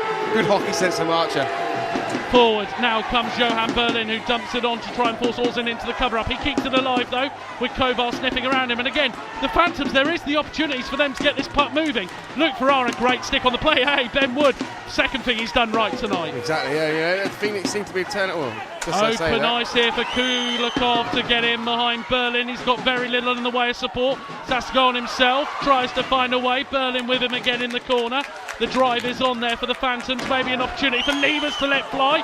Foe with the rebound, still in front. Berlin trying to pick up the pieces. Poor play there. Levers will keep that alive for the Phantoms. First bit of sustained pressure here for the Phantoms in quite a while. Nice. First bit they've really had in the third period, that's for sure. Baronic held in there along the boards. Penalty call coming! And it's a penalty against Johan Berlin, and I'm going to say... Play's already been called. There was a late knee coming in there, Bacharach getting a late knee for the second week in a row in the playoffs. But Berlin there, that's Berlin summed up for me this season there. Oh, for sure. Tired play. It's just a nothing play. I don't know. In your own zone, that's a really weak penalty to have to take in the corner as well. You know, if you take that penalty in the middle of the ice in your own zone, it's a good penalty to take. But behind your net, behind the goal line, it's a nothing play. And it's kind of why he's not really taken, shall we say, to the Phoenix fans this season. 13 minutes to go here in the third period. The Peterborough Phantoms on the power play. They're going to have to do it all from their own zone, though, as Orzins will look to set this play up from behind his own net. And the Phoenix... Well, this could be a very important 2 minutes. You kill this one, it will give them confidence as Pliskauskas' pass on to Levers is poor. It eventually works out. Graham will go for the big clear out the zone and can only find Bebris. Gets the second bite of the cherry. Bebris hot again. Look for Baronic here on the near side. Phoenix were leaving men free at the back door on the power play earlier in the game. They can't afford to do the same again. Baronic now with it in deep. Good battle there from Neil to win that puck. He's under a lot of pressure, but again Bebris gets it, and look, Pliskauskas is just left free. The Phoenix can't get it clear. Bebris with it, 1 minute and 13 of power play to go as Baronic, Joe Graham will get control of this one and does indeed get it all the way out the zone, but only to allow the Phantoms to come straight back the other way. Baronic under pressure from Archer. He's got too many either side. He throws it almost too far, but still alive with 56 seconds of power play. Kulikov looking to find his man, finds the support, then back to the coach, into Luke Ferrara, back from Pliskauskas to Ferrara. Ferrara back onto Pliskauskas. They're moving and wheeling and dealing. As Kulikov lays it into Ferrara, chance near side there for Baronic, just quite free. 35 seconds of power play on there as Wood steps in to try and break that one up. The battle is on as Baronic gets it. Archer's going to wheel in front of his man and clear it all the way down the ice. That's better work from the Phoenix there on their penalty kill, not allowing the Phantoms to set up. It's the first time really in a game that the Phantoms haven't found the tape. 15 seconds of power play as they dump it in, and Phone is forced into cover. Very smart play there by Luke Ferrara, just throwing it on there with the on-rushing man. He's not looking to create the rebound, he's looking to keep the face-off in that zone with 13 seconds to go. He is. And also it's not that, because of the state of the game at the moment, they're also trying to make sure that Phone doesn't get the chance to play the puck as well. You know, because they don't want the Phoenix trying to go back the other way. Timeout by the Phoenix. Timeout is being called here by the Manchester Phoenix. This is the type of Tony timeout. Try and keep my top guys on the ice, give them 30 seconds rest. It's just an interesting call to make. I mean, a goal behind, surely you want to save that timeout for later in the game. If you're still one down with 2 minutes to play, you get a face-off in the zone, that's when you want the timeout. It's true, but there's 13 seconds left on a penalty kill. You're going to want your top guys out there for that kill, because if they concede a goal now, you can pretty much say that it's game over. I couldn't see the Phoenix scoring 2 goals in the period. After the play? Okay. I was looking down there. He came in. It was like amazing. Oh, okay.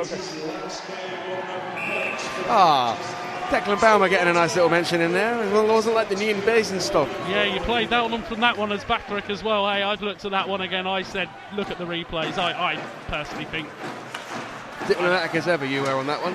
Yeah, I'll just let the replays talk for themselves. 7 seconds of power play if you want to go watch Bison TV. Great highlights throughout the whole season in Basingstoke, some real highlights. And of course that big punch up at the start of the year as Wilden throws in tight. The penalty comes to an end and the Phoenix have indeed killed what they needed to do as Ben Wood looks to set out behind his own net with Berlin in support. Hand, Walker and Bakaric on the ice for them.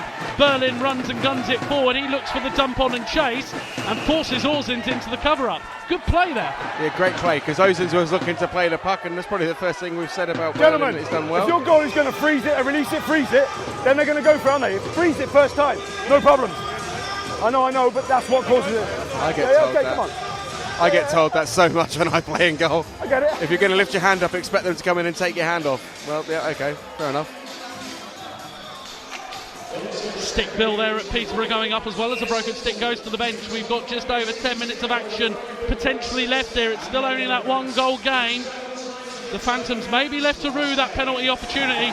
Tony Hand needs to find some skill on the face-off zone for all the good that he can do. Today, again, it has been Tony in Coventry as Berlin looks to create from his own net. Under pressure a bit from Luke Ferrara, gets the pass off to Hand. That's a poor pass. Kulikov's going to pick it up, no offside on the play. Kulikov looking for support, all he can find is Adam Walker, who turns and goes himself into Bakaric. Bakaric tries to find his way past Hutchinson, great check from Hutchinson, and he just dumps it on. And Berlin collects. Good play by Hutchinson, nullified the speed there of Bakaric going through the zone. Expect Manchester now to keep someone up high. Tony Hand goes for the big shot from all the way down the ice there to try and create something in the eye change. Luke Ferrara will get his head up, lays it into Bebris, and Graham's going to be lucky. He needs to keep it, stick their man at the net. Well played, James Neal. He's been the one bright side on the Phoenix D. And the whistle's going on the play, and a big shot on Orzins after the whistle. Back up, back up.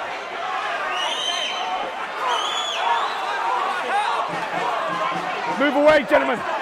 Gentlemen, okay. There is actually a Phantom's guy down just in front of the benches. You won't be able to see it. There is a Phantom's guy. Yeah. There is. I can only see a leg. It's very. There it is. There we are. Right. Okay, somebody cook it. So we're just waiting to see what gets called. Hey, Pickett wants to talk to his linesman. Okay, right. Bakaric You two again stay going on to the the bench. house. Send me cookie.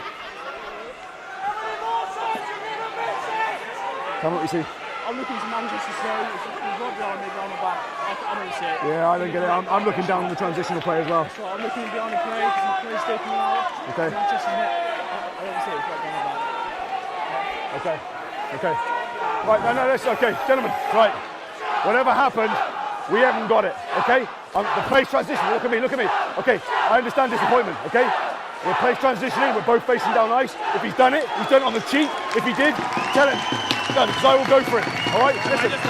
Go. Off the play, one guy at least just We'll scan, okay. Yeah, I don't, listen. I don't care if they're targeting him, okay? He's a key player. They're going to target. Expect it. If he's cheap shine, he won't finish this game. That guy was changing. Go on. Their guy was coming to change because our gate's first. Yeah. What do you do? Clip him or something? Stick it. Really? It's intentional. Okay, guys. I appreciate Take my apology. I didn't see it. My vision is not that way, okay? It's happened behind me. I will scan him all game, okay? Apologies, okay? I appreciate you doing that. That's twice now. Okay, yeah. There's no call on the play. None of the officials saw it. To be fair, neither did we. All of us were eyes up on the play going the other way. Yeah, we were. I didn't know why the game had stopped, if I'm honest, and then obviously we get to hear it through the thing. It was Luke Ferrara was the man who took whatever it was. They're looking to get him back out and ready again, and certainly words are being shared between the Phoenix and the Phantom bench. I'm not even sure who it was from the Phoenix they're complaining about. I could put my money on it, but I'm not going to. No, I could put money on it too, but I like to pay my rent at the end of the month. 10 minutes and 17 gone here in the second. The Phoenix with it all to do. Kovar needs to get moving there. He does get moving. Tries to backhand it on net, finding the on-rushing Archer. Archer tries to lay it back around. Great stick on the play though. Bebris coming in with the high hit. Joe Graham can't work it out either, and Kovar collects and neutralised. He gets his head up, tries to dance around one, but look, it's a poor turnover. All the Phoenix gone over the other side of the ice, and Milan Baranik's going to get a chance to race in. Baranik will go in tight. He's looking for that support. Finds it from Kumilauskas. But Stephen Bone comes up with the save. Good job that was straight out phone, because he was down and out. He was already in the butterfly from the play behind the net. If that goes anywhere else in the net, phone's struggling for me. Hey, Peterborough going to dig in here. They've got 9 minutes left to their season. Okay, yeah.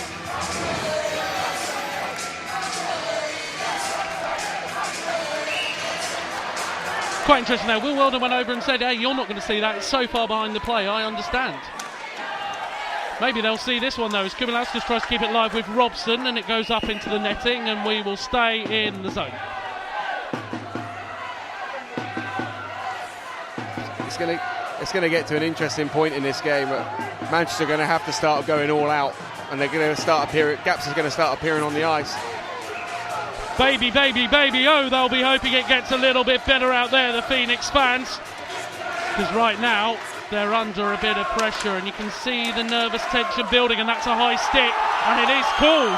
It wasn't initially. That's interesting. It's called on the reaction, and Watkins goes 2 minutes for high sticking.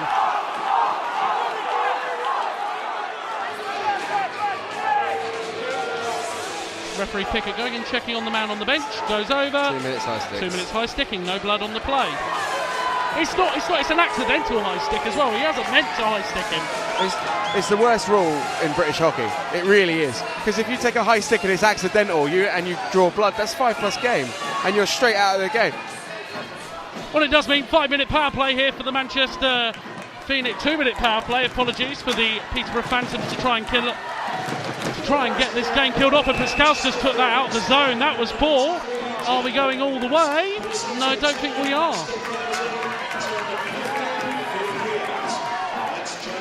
Is that not a deliberate offside because he's drawn it out, shot on net? I don't think he quite. I think he lost I think he lost where he was on the play. He's in Great Britain. Oh yeah. Coventry. UK. Skydome. Hand coming up with the face-off draw win then on the power play are the Peterborough Phantoms. They'll be desperate to get this goal. All it means you could work at it two ways. It could be 2 minutes more that the Phoenix have lost in their battle. Wood goes in there and tries to keep it alive instead. The Phantoms are down, goes Luke Ferrara, and it's another penalty, this time against Frankie Bakaric. Go away! And Manchester Phoenix's woes have just got worse and worse and worse. Key point in the game now. 5-on-3, 1 goal down. 1 minute and 37 of 5-on-3 to come up here for the Peterborough Phantoms. This is their chance to take that shot of glory. If the Phoenix kill this, hey, some legs out on that ice are going to be knackered. They do, you know, this is a massive kill for the Phoenix now. Hand doesn't come up with the draw win. Pliskauskas with it, tries to feed it across, finds Robson.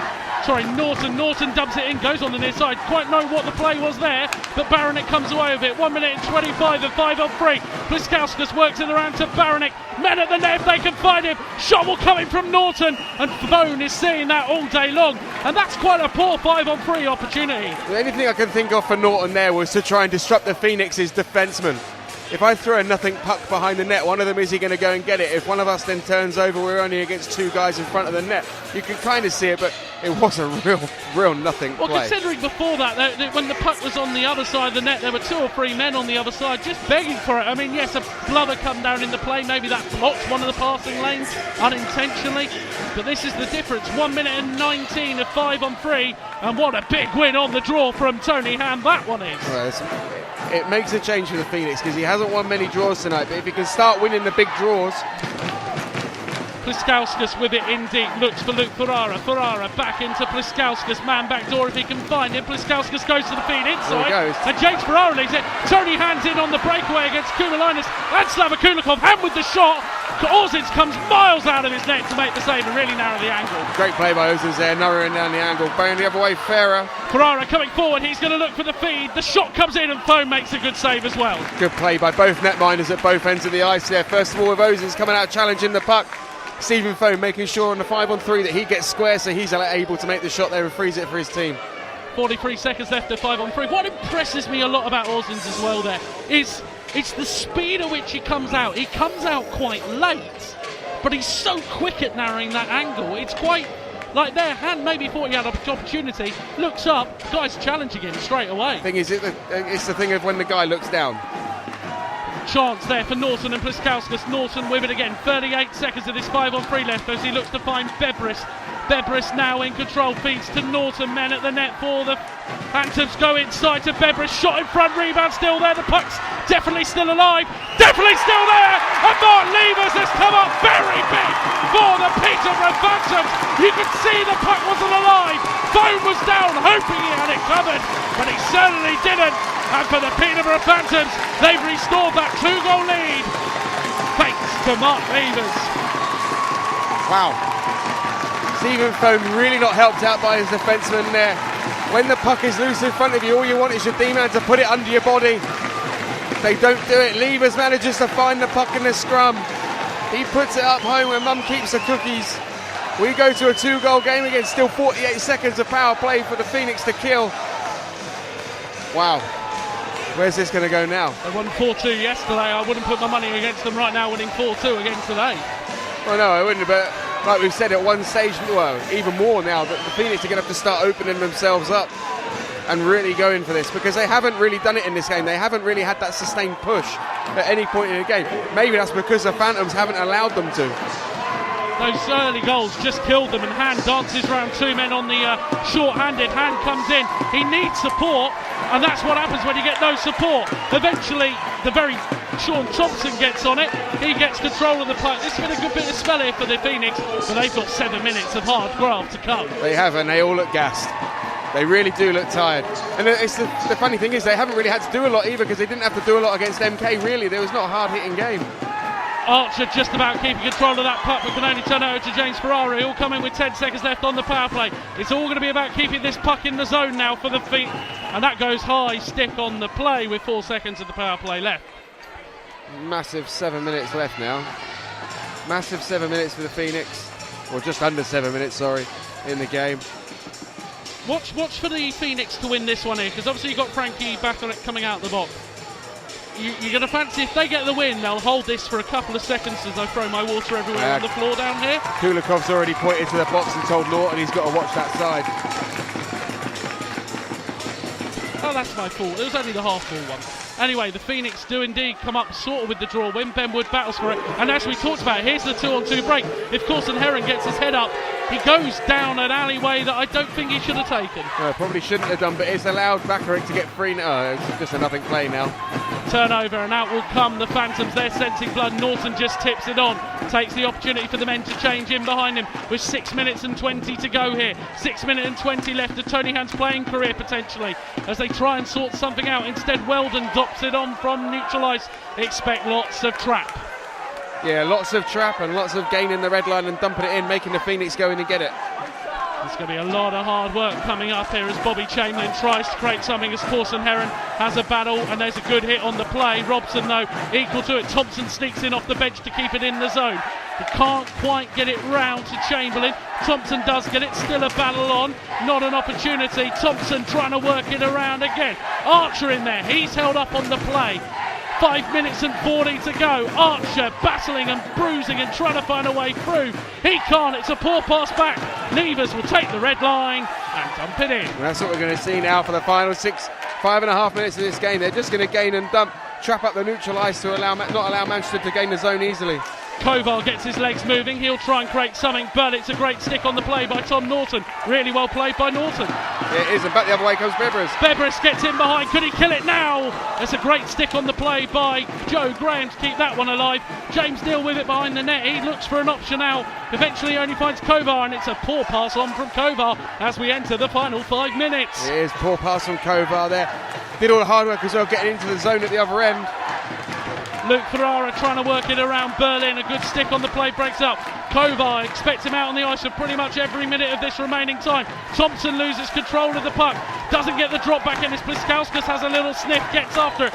Berlin lays it across to Wood. Wood dumps it in, but Kovar can't get control. And now Pliskauskas gets the chance. Shot comes in with a deflection off Berlin, and the face-off will stay in the zone with 4 minutes and 35 to go. That goal that they've conceded, it's an unfortunate end to, I think, a Tony Hand career. They managed to get into the final, but it looks like the end of a glittering career is coming. You summed it up best earlier in the game. You can see this is 4th place versus 6th place in the league. There is that gap in class between these two teams, and the Phantoms, through great coaching, great net mining, and hey, players that are actually able to pull out the coach's requirements are doing the job at the moment. The Phoenix trying to keep it on, but the Phantoms are just getting all the wins. And the thing is, if you look across both teams as well, there's more scoring on the Phoenix team. You know, there's more players out there that are likely to get you a clutch goal than if you look at the Phantoms. The difference has been this weekend for me is a guy between the pipes. Ozins has been fantastic for the Phantoms this weekend, as he has all season. I would love to have seen it had he not have got injured and played through injury during the middle part of the season. This team could have been, hey, they could have been title contenders. Let's not knock it, you know. Yeah. No, exactly. They would have definitely would have been putting the pressure on Guildford, who've had their own net mining issues. Definitely would have been putting the pressure on the Bison. As the Phantoms come away with it again, Bone's going to have to be alert to that. Has to keep the puck alive as well. Graham collects it neutralised. It's a bit lackadaisical as Neil tries to take it forward.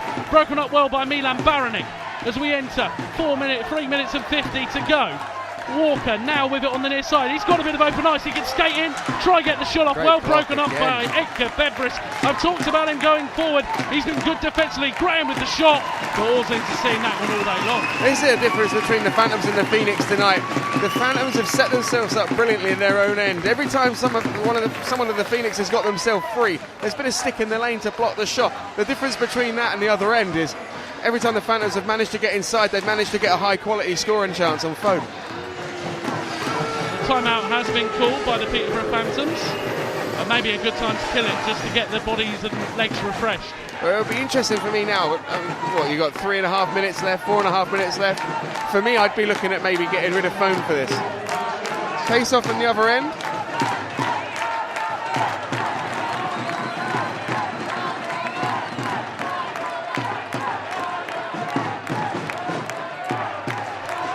Phone staying in net for now for the Phoenix.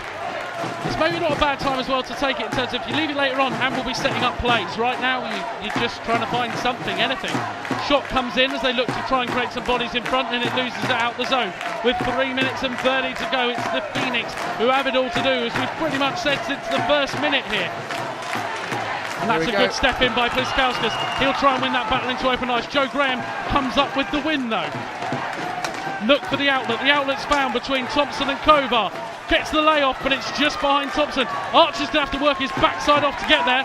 Can't. He holds his man up. No call on the play. Great play by Archer. Berlin takes it forward as we enter the final 3. Here comes Kovar. He's under pressure. Tries to dance on McGiffin. No call on the play. Berlin has to go in deep to try and claim it. Kovar again gets hit to the floor. No call on the play. Berlin at the point. Gets the shot off. Well, good little screen there by Thompson. Thompson with it now. Gets it off to Kovar. Kovar trying to find the way through. Are they just trying too hard though? Here comes Thompson. Thompson looking for Archer in the slot. The lanes are all blocked though, and there's no option, and the Phantoms get control. Yeah, there's no option there. The Phantoms doing a great job of their own end at just keeping it. That's a needless icing though. It's been waved off by the officials with 2 minutes and 20 to go. Can he get the quick pass into Thompson, who's skating in over the blue line? He can, but Norton again has been superb on defence for the Phantoms. And a chance opening up for Baranik. He can't get around. Benwood tries to find something. Good hit there by Bedbris on Thompson, breaking up that play as we go into the final 2 minutes of action. Nobody saw it coming. Nobody saw this final happening between Peterborough and Manchester. Peterborough have been the complete side over the weekend, let's be honest. They played great hockey. They knocked out the Telford Tigers last night. Coming into this, they would have been up against it against TH9. That's what it was. This was a big thing for them.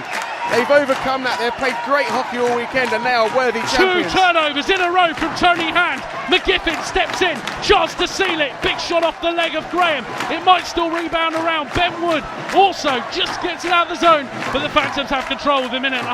And dare I say it, the game is there. It only takes seconds to score a goal, but right now that sums it all up for the Peterborough Phantoms tonight. And there's going to be a chance here if Slava can get moving to put James Neal under pressure. He can't. Walker goes across ice.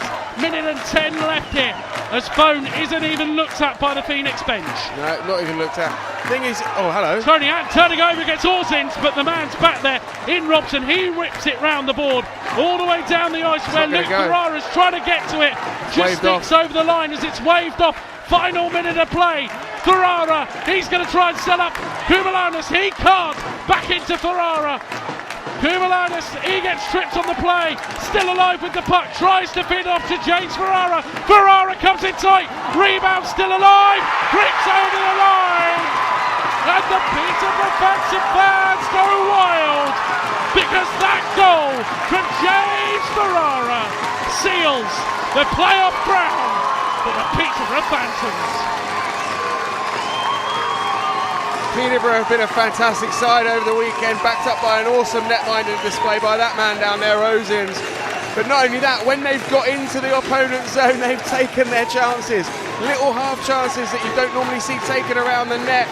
They've taken them. Scrappy goals have won them this playoffs.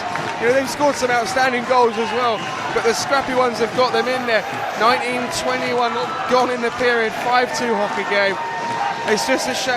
It is such a shame to see this as the end of Tony Hand's career. He's been fantastic for British ice hockey, and unfortunately it's coming to an end like that. But we can't take that and detract it from what the Phantoms have done this weekend. Oh, it's the whole weekend as well. Hey, take it from Swindon. They went to Swindon. They claimed the victory in Swindon. Held on to it comfortably on home ice. They've done really well to turn over the Tigers. Great coaching. Again, there's no superstars on this team. There's not a player that you're going. They weren't even in contention for all-star rating, bar the netminder. But no one's thinking of them as the guys who are going to be the all-stars. But they're a team. They're the super team. It's the Peterborough Phantoms who are going to be celebrating tonight in Coventry, because their team are the 2015 playoff champions.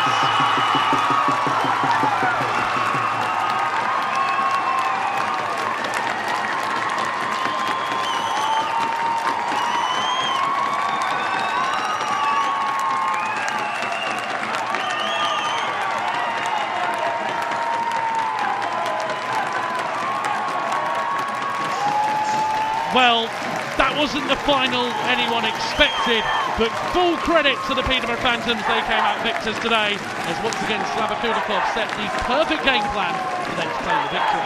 Out of the weekend, they were the best team. They came with a plan against Telford, they came with a plan against Manchester, and it's worked. Backed up by some fantastic net minding. They really have stolen the show this week. It's really difficult. I don't mean disrespectfully to all the Peterborough fans who are watching this. I really don't mean it. It's hard to look past Orzins in that team, because 33 shots tonight, he turns away 2 of them. He wasn't really completely troubled tonight. There were 2 superb saves in the second, but they're the sort of only ones that I really thought about tonight. I really do think, again, I said on commentary, there's no superstars in this team. It's a team. It's a team, yeah. It's a team that's built up on passion. They come with a game plan, they play to it. But I can guarantee when the guys are picking up their medals here, the biggest cheer will go to the netminder Ozins. We can guarantee it. He came over at the end of the game. Massive cheers from the Phantoms fans. He is loved in Peterborough. They love him. He's a fantastic netminder too. But watch out EPL, because we could be seeing an influx of import netminders because of this guy. And it's all about getting it right now for all the team coaches across the league. And by all means, yes, you're going to want import netminders, by all means. You have to get a guy as special as this guy is, though. You do, yeah, because otherwise you're going to end up seeing some proper dross come over and play in the league. And, you know, Guildford tried it 1 year, it didn't work. I'm just looking at some of the players who are coming up to get rewards. You've got the Ferrara brothers, you've got Scott Robson, you've got Tom Norton, you've got Cam McGiffin, you've got Greg Pitt. Edgar's Beveris at the end of the day as well, Will Wells, and all exciting young players. Yeah, they are. You know, they're fantastic players that will go on to have really good careers in this league, and hopefully some of them can probably break up into the Elite League too. It will be harder now that the Elite League obviously has gone up in imports for next season. So there's going to be an influx of British players coming next year as well. So these guys have worked their backsides off to keep their contracts in Peterborough. You know. You weren't wrong about number 33 getting the biggest cheer of the night from the team. You've got to give them all credit. Kulikov, coach of the year in the league, got the team up to 4th in the table. He has got it right so often. There have been questions about his coaching.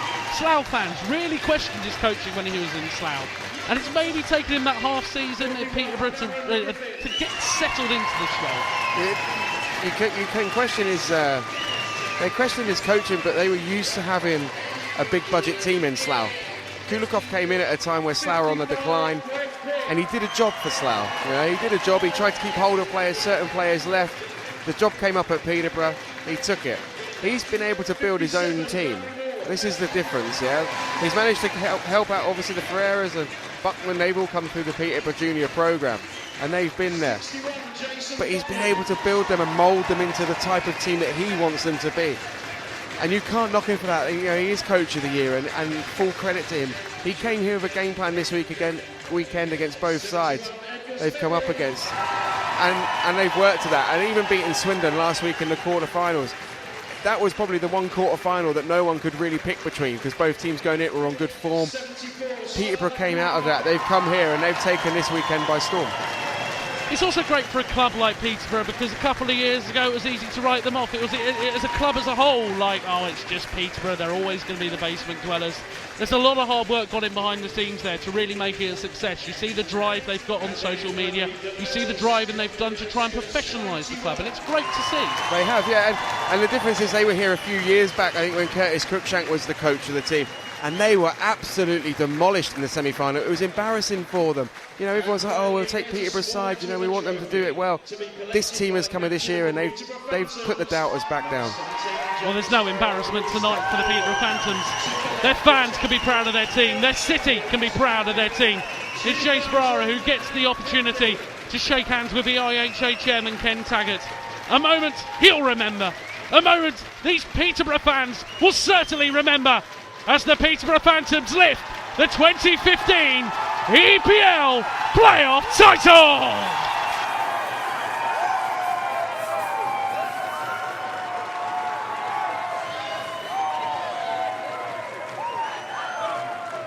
Once again, ladies and gentlemen, please put your hands together. The runners-up this evening, the Manchester Phoenix. Ladies and gentlemen, the Phoenix.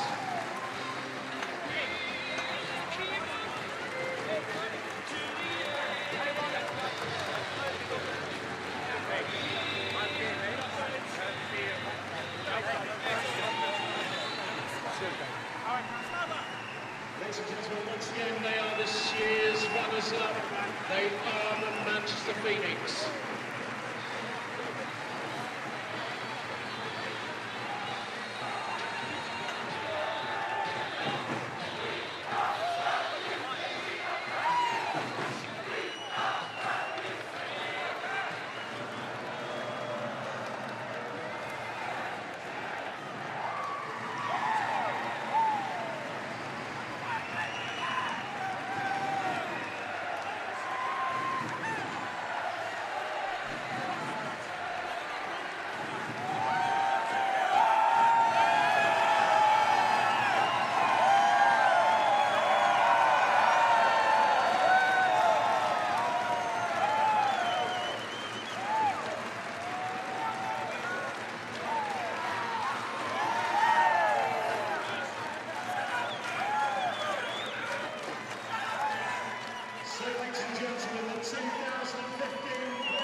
Well, Slava, congratulations, playoff champions. How does it feel?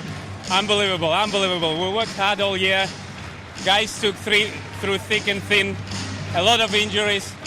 Unbelievable. They deserved it. They deserved it. Congratulations to the boys, to the fans. Great feeling. You've got to take a lot of credit for this. You won Coach of the Year this year, and you proved it this weekend. 2 fantastic game plans to turn over both the league champions and the Manchester Phoenix. You know what? I'm happy just to be a part of this celebration right now. I'm happy for myself, I'm happy for my family, for the fans, for the team, everybody, all the organization. Just a great day, great day. When you came here halfway through last season, did you imagine you'd be here right now? No, no, but hard work and determination shows one more time you can do it. You know, credit to the guys. All right, thank you.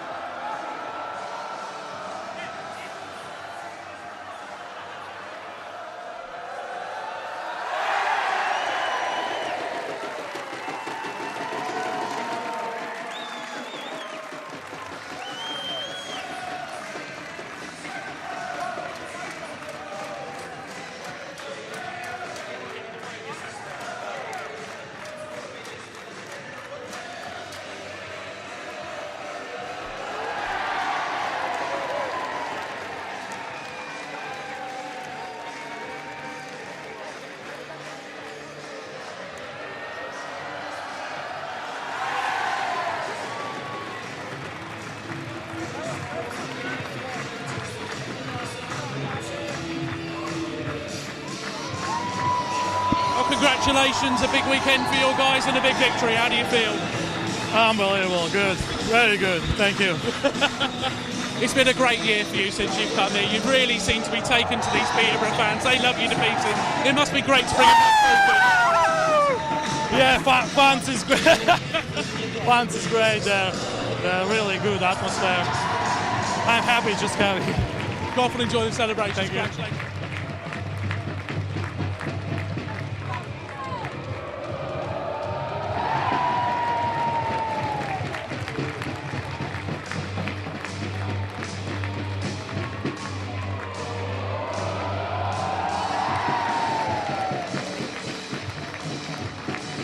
Well, Mark, congratulations. What a great weekend for the club.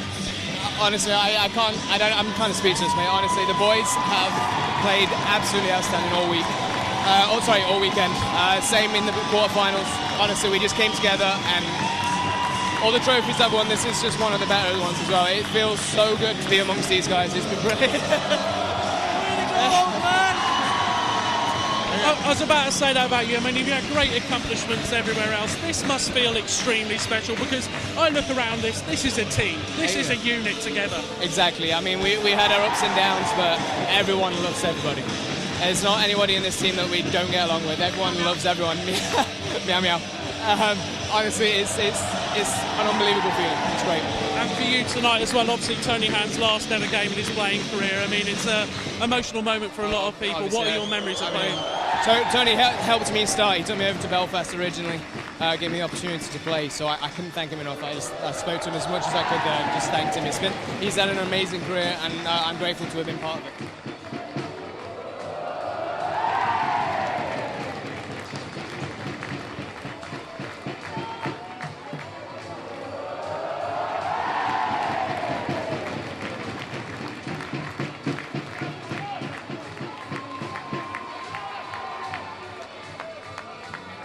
Will, congratulations, a great victory. What does it mean for you tonight? Absolutely everything. I've been with the club for a few years now, and we've been through a few lows, and I think tonight's the highest that it's obviously ever been for me at the club, and since the treble year a few years before I got there, so it's huge and it feels so good. There's something really special about this unit tonight. You really seem like a giant team all in this together. There's such a great spirit shining through. Yeah, I think on paper we're probably not the best team in the league. Obviously, you've got the money of Telford, you've got good players playing there, and in other teams, Guildford, Manchester are a great team. But we all are good friends off the ice, and I think that shows on the ice, and we'll do anything for each other. How much did that victory last night inspire you further? I think that was, in our camp, that was always the plan.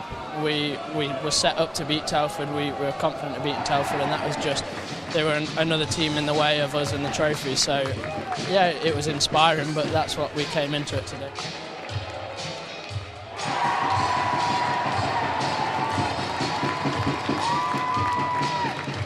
Well, congratulations. A great victory for you tonight. How does it feel to be playoff champions? It feels unbelievable. I mean, we started hard work early in the summer, and, you have a tough year. Everybody does. It goes up and down, but to pull through like this right at the end of the year in the last game is unbelievable. What does it mean because obviously you've got your brothers with you. It must be just even more that you get to share this all together. Yeah, it's a dream come true, I wanted to play with my brothers all my life, and to win a trophy with them is hard to explain how much it means to us. We'll go off and enjoy the celebration. Thank you very much. Thank you.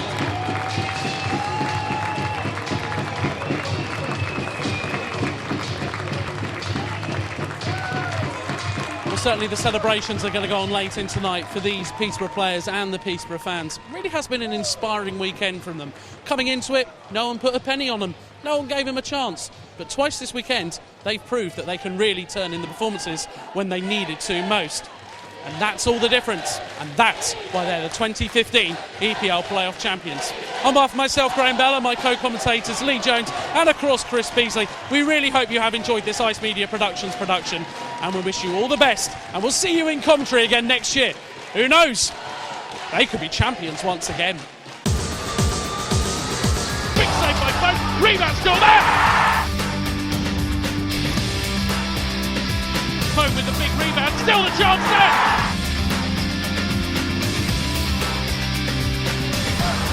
Here comes Backer again with the drive!